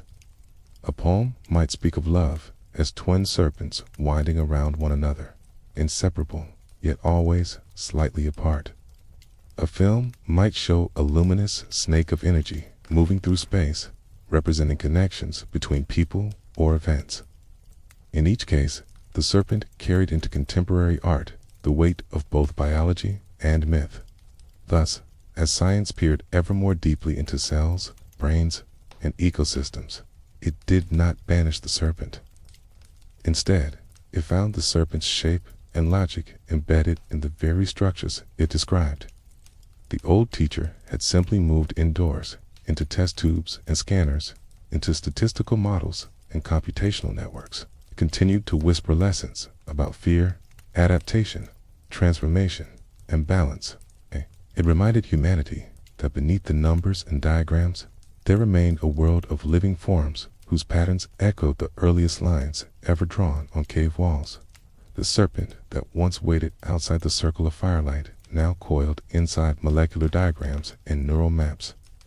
It remained the oldest enemy when humans ignored the limits and wisdom of their own bodies, but it also remained an old teacher, inviting a more humble understanding of how deeply intertwined they were with the rest of life. For every equation that tamed a piece of the unknown, the serpents seemed to curve away slightly, revealing that mystery still flowed just beyond the edge of what could be measured. In the age of electric light and glowing screens, the serpent did not disappear into museums and textbooks. It slipped instead into novels, films, graphic art, and music, changing costumes yet retaining its familiar curve. It appeared in fantasy worlds as dragons that circled mountain fortresses and slept on caches of gold. It appeared in science fiction as alien creatures with elongated bodies and hypnotic eyes. It appeared in horror stories as the unseen threats sliding through grass, plumbing, or wires. Each new medium gave it a fresh surface, but beneath the special effects, the old pulse of fear and fascination remained. Modern storytellers found that the serpent still worked perfectly as the shape of forbidden power. In many tales, a character discovered a hidden force or device that promised control far beyond ordinary limits. The imagery around this discovery often had serpentine features, energy coiled, patterns twisted, and something that had lain dormant for ages began to stir. Even when the word serpent was never spoken, the narrative followed the ancient pattern: temptation, awakening, and the dangerous cost of using what once slept in the depths. At the same time, other stories painted the serpent in more sympathetic colors. Dragons and snake-like beings became misunderstood guardians rather than monsters, creatures with their own history, grief, and wisdom. Heroes could no longer simply stab them and walk away. They had to listen, negotiate, or recognize their own reflection in the reptilian gaze. The serpent here acted as a mirror for human violence and fear, asking whether the real monster was the scaled creature or the person who refused to see beyond a stereotype. Fantasy literature in particular took the dragon and gave it a range of personalities. Some dragons were indeed embodiments of greed and destruction, burning crops and demanding tribute. Others were keepers of ancient libraries, remembering histories that human beings had forgotten. A traveler consulting such a dragon had to approach with humility, knowing that the answers might come in riddles, or that the price of knowledge could be high. The serpent returned to one of its most ancient roles, custodian of memory that reached beyond the span of human lives. In superhero stories and popular franchises, serpent imagery reappeared in logos, costumes, and villains. A coiled snake suggested secret societies, covert power, and the threat that corruption might lie under polished surfaces. The serpent became shorthand for manipulation and control exercised from the shadows. Yet, occasionally, a serpent emblem belonged to a group that used stealth and subtlety for protection rather than domination, reminding audiences that the symbol itself was neutral. It was human intention that bent it toward harm or help. Modern psychology brought another layer of interpretation into these stories. Thinkers who studied symbols and dreams suggested that the serpent in contemporary narratives spoke to the same deep patterns that had moved ancient storytellers. The dragon of a fantasy series could be read as a projection of collective anxiety about power, technology, or ecological collapse. The friendly serpent guide who appeared to a protagonist in a dream sequence could be seen as an image of the unconscious offering help during a crisis. Even without formal theory, many viewers sensed that there was more at stake in these encounters than entertainment alone. Cinematic techniques amplified the serpent's impact. Directors used sweeping camera movements to follow dragons through clouds or underground tunnels, making viewers feel the thrill and terror of flight or descent. Sound designers blended hisses, rumbling growls, and wind to create a sense that something vast and alive moved just off-screen. In horror films, a simple sound of something sliding just out of sight could evoke ancient fears better than elaborate monsters. The serpent, once glimpsed at the edge of a fire, now hid at the edge of a frame. Graphic artists and tattooists explored serpentine forms as lines of power across skin and paper. A snake wrapped around an arm or a dragon flowing along a back did not necessarily mean fear. It could represent resilience, transformation, or a personal history. Some people chose serpent tattoos to mark a time in life when they had shed an old identity. Others wore them as signs of allegiance to underground cultures or as reminders of hidden strength. The old image that had once caused people to recoil now became, for some, a sign of belonging and pride. In urban myths and conspiracy theories, the serpent also found a new and unsettling home. Stories spread about secret elites described as reptilian, as if cold-blooded schemes and inhuman cruelty were best captured by giving powerful people serpent traits. These narratives drew upon very old associations between serpents and deception, but they also revealed a modern suspicion of institutions and authority. The serpent, in this context, became a distorted symbol for the feeling that something inhuman lurked within systems that governed everyday life. Dreams continued to fill with serpents, and therapists listened to their clients describe encounters that often felt more real than waking events. A snake in a dream might block a doorway, guard a pool, or appear suddenly in a familiar room. The emotional atmosphere around the serpent mattered more than its species or size. Some dreamers felt pure terror and woke sweating. Others felt curiosity or even comfort. Interpreters encouraged people to ask what part of their own life the serpent might represent. Was it a repressed fear, a rising passion, a neglected talent, or an intuition about change? Literary authors used serpents to probe questions of identity, gender, and transformation. A character who felt split between roles might be described as shedding skins, unsure of which layer was the most authentic.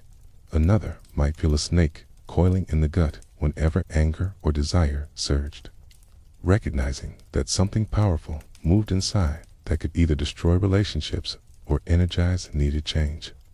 The serpent thus worked as a way to speak about intense emotions that words alone struggled to contain.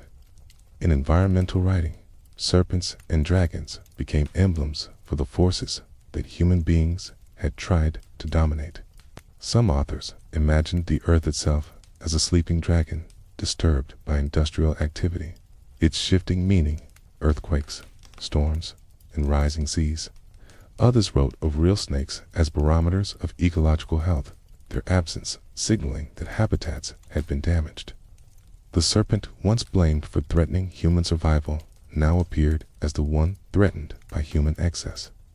The story began to turn back on its tellers. Some modern spiritual movements also revisited serpent imagery. Some drew from ancient Indian and esoteric ideas, speaking of coiled energy at the base of the spine that could rise in waves of insight. Workshops and texts discussed this inner serpent as a symbol for awakening and integration. The language often emphasized responsibility and grounding, echoing older warnings that powerful energies needed ethical and emotional maturity. The serpent was no longer defined only by organized religion as enemy. It was reclaimed by some as a guide to inner transformation. At the same time, mainstream cultures carried forward older religious suspicions. In some circles, serpent symbols were still viewed exclusively as signs of danger, deception, or spiritual corruption. Stories that portrayed dragons or snakes in sympathetic ways were criticized as romanticizing evil. This tension showed that the serpent's meaning remained contested ground. There was no single, agreed-upon interpretation. Instead, multiple stories coexisted, sometimes within the same person, who might fear serpents instinctively, yet feel drawn to their symbolism. Art that embraced ambiguity often leaned into this confusion. An installation might show a serpent made of light, slowly twisting in a dark room, while a soundscape blended, hissing, with whispered poetry. Viewers were left to decide whether they stood before a threat, a mystery, or a reflection of their own thoughts. The serpent in such works refused to be flattened into a single message. It invited contemplation rather than quick judgment. Digital culture gave the serpent new disguises. Viral phenomena were described as things that went viral, spreading rapidly and invisibly like snakes through grass. Social media feeds twisted into spirals of commentary, outrage, and fascination. People spoke of going down rabbit holes of information, but often the path felt more like sliding along a serpent's back, drawn forward by curiosity and fear. The old concern about being led astray by a clever voice now played out in algorithm-driven timelines and persuasive content that slid into attention with quiet persistence. Through all of this, the serpent continued to function as a central archetype in psychology. Analytical traditions spoke of the shadow, the parts of the self that remained unacknowledged and therefore powerful. The serpent often appeared at the point where the shadow rose into awareness. A person confronting painful truths about themselves might dream of a snake biting them, or of holding a snake without being harmed. The bite could symbolize the shock of realization. The peaceful handling could symbolize a new relationship to previously feared aspects of the personality. Group dreams and cultural productions reflected collective shadows as well. In times of social upheaval, serpent and dragon images seemed to multiply in media. Stories about monstrous powers, secret plots, and apocalyptic battles gained popularity. These narratives allowed societies to talk indirectly about real fears concerning war, economic collapse, or environmental disaster. The serpent, as it had from the beginning, provided a shape for the amorphous dread that people struggled to name. At the same time, children's stories softened that dread. Friendly dragons appeared in picture books as awkward, gentle companions who breathed little puffs of smoke and felt misunderstood. Snakes turned into wise comedians in animated films, offering advice and sly commentary. These reimaginings served as a kind of emotional training, allowing the next generation to meet the old archetype in kinder forms before encountering its more frightening faces in later life. The serpent became, in these stories, an invitation to see beyond surface fear. In the end, modern culture did not resolve what the serpent meant. It multiplied meanings. The old enemy of gardens became a logo, a metaphor, a protagonist, a villain, and a therapist's question.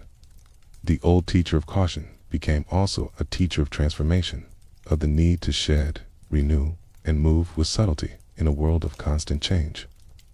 Whether in a blockbuster film, a quiet poem, an underground comic, or a private dream, the serpent kept appearing, coiled at the point where fear and growth touched. As humanity moved deeper into a century of rapid technological and social shifts, the serpent continued to offer its ambiguous presence. It remained the figure that asked whether people would use new powers to hoard, dominate, and burn, or to guard, guide, and heal.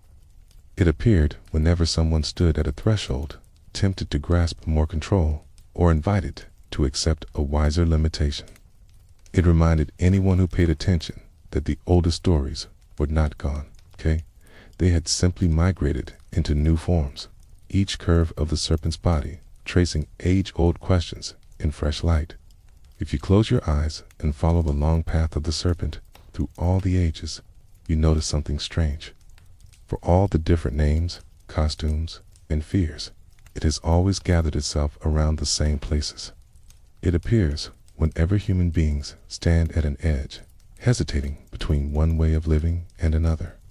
It coils where choices carry weight, where knowledge is both a gift and a burden, where power can heal or harm. In the oldest tales, that edge was the border between cave and night, between riverbank and dark water, between forest and open firelight.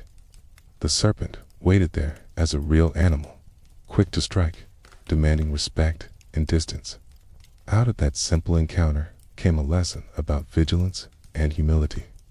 The creature that could end a life with a single bite became a moving reminder that the world was not designed around human comfort.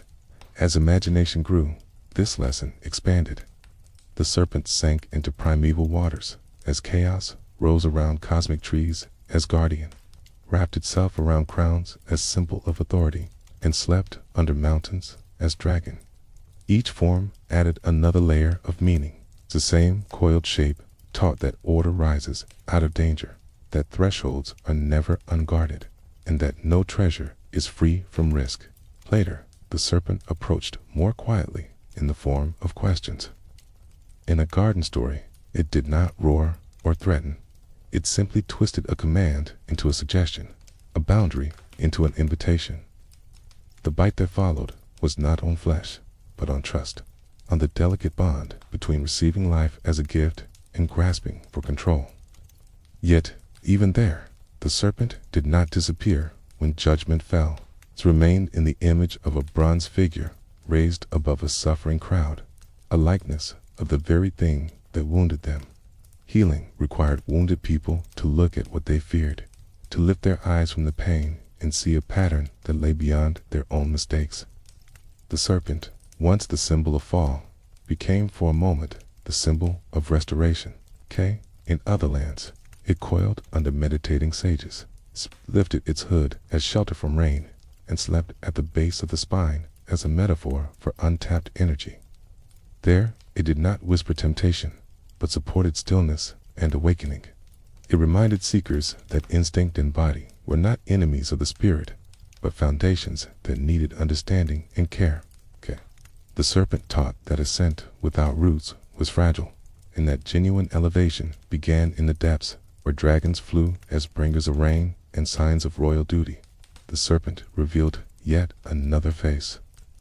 It wrapped itself around mountains and cloud banks, not as a destroyer, but as the moving skin of harmony between heaven and earth. To live well in such a world meant to listen for the dragon lines in the land, to build and rule in a way that did not disturb the hidden flows. The serpent here was the map of balance, showing how easily prosperity and disaster could trade places. Feathered and radiant, it linked sky and soil in the Americas, guiding calendars and ceremonies. It came as a culture bearer, teaching measurement, art, and ritual, then withdrew into stories of departure and promised return. Its absence became as meaningful as its presence.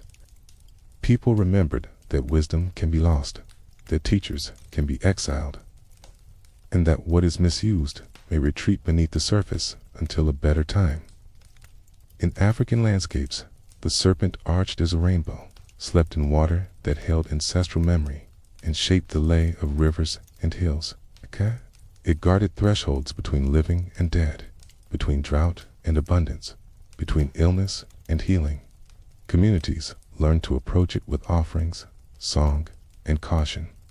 In doing so, they learned to approach the wider world in the same way, with a blend of respect, fear, and gratitude. When religions sharpened the serpent into a figure of cosmic opposition, they also clarified something about the human heart.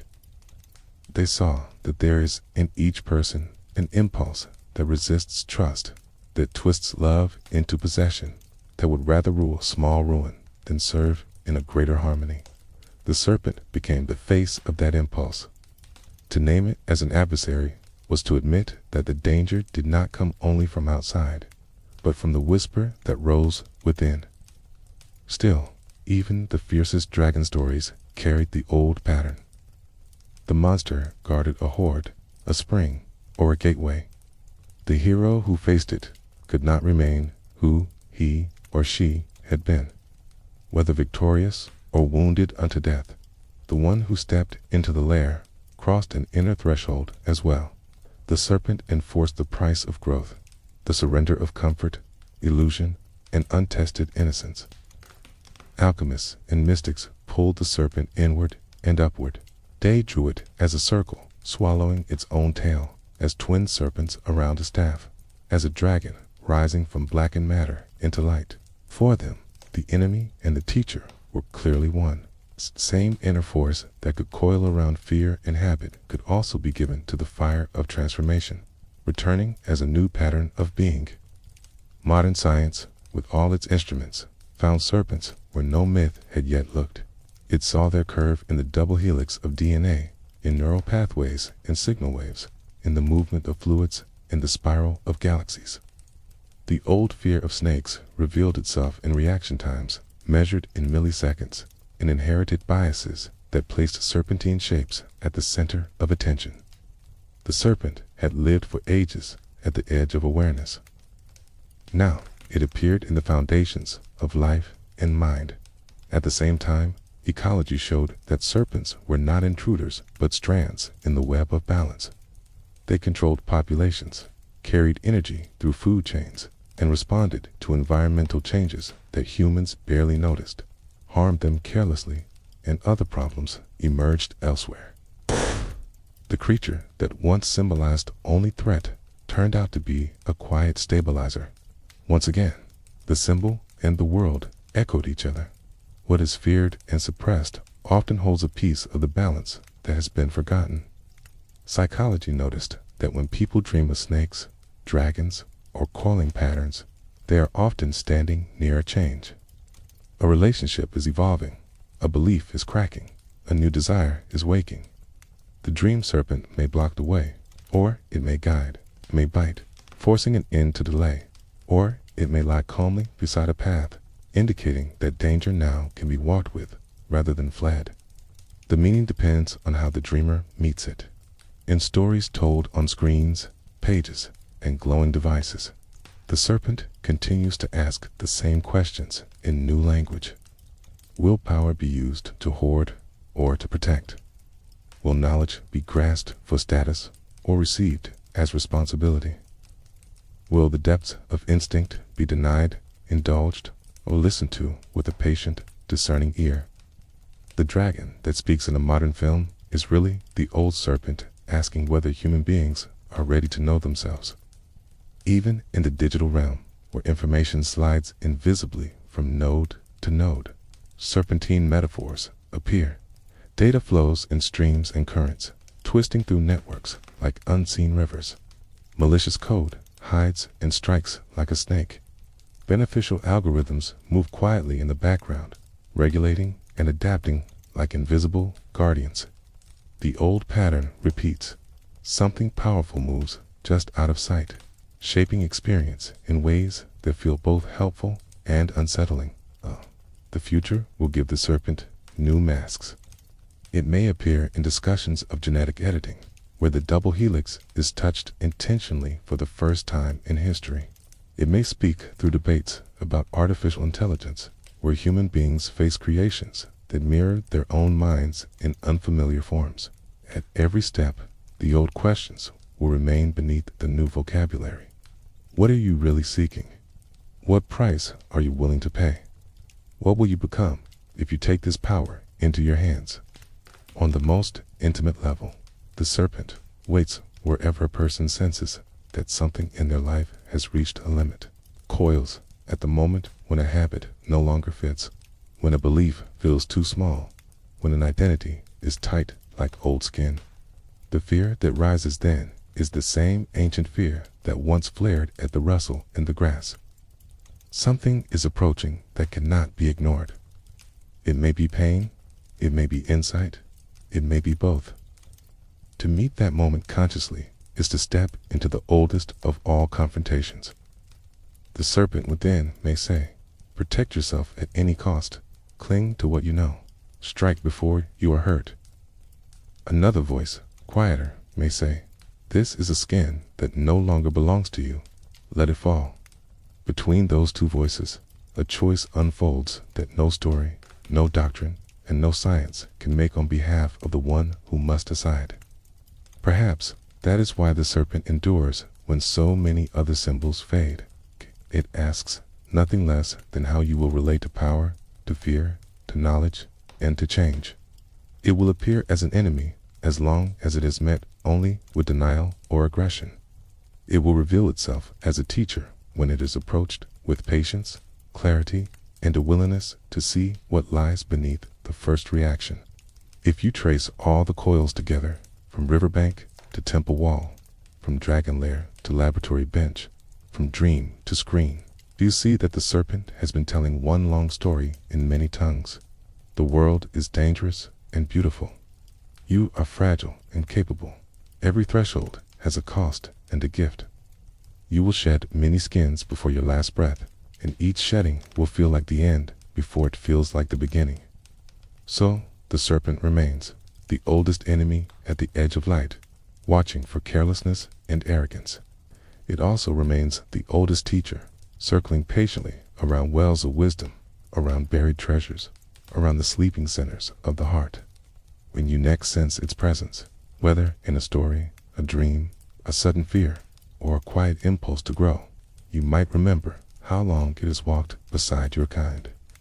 You might remember that each time someone faces it with open eyes, another small part of the long, coiled history of fear becomes a path of understanding instead.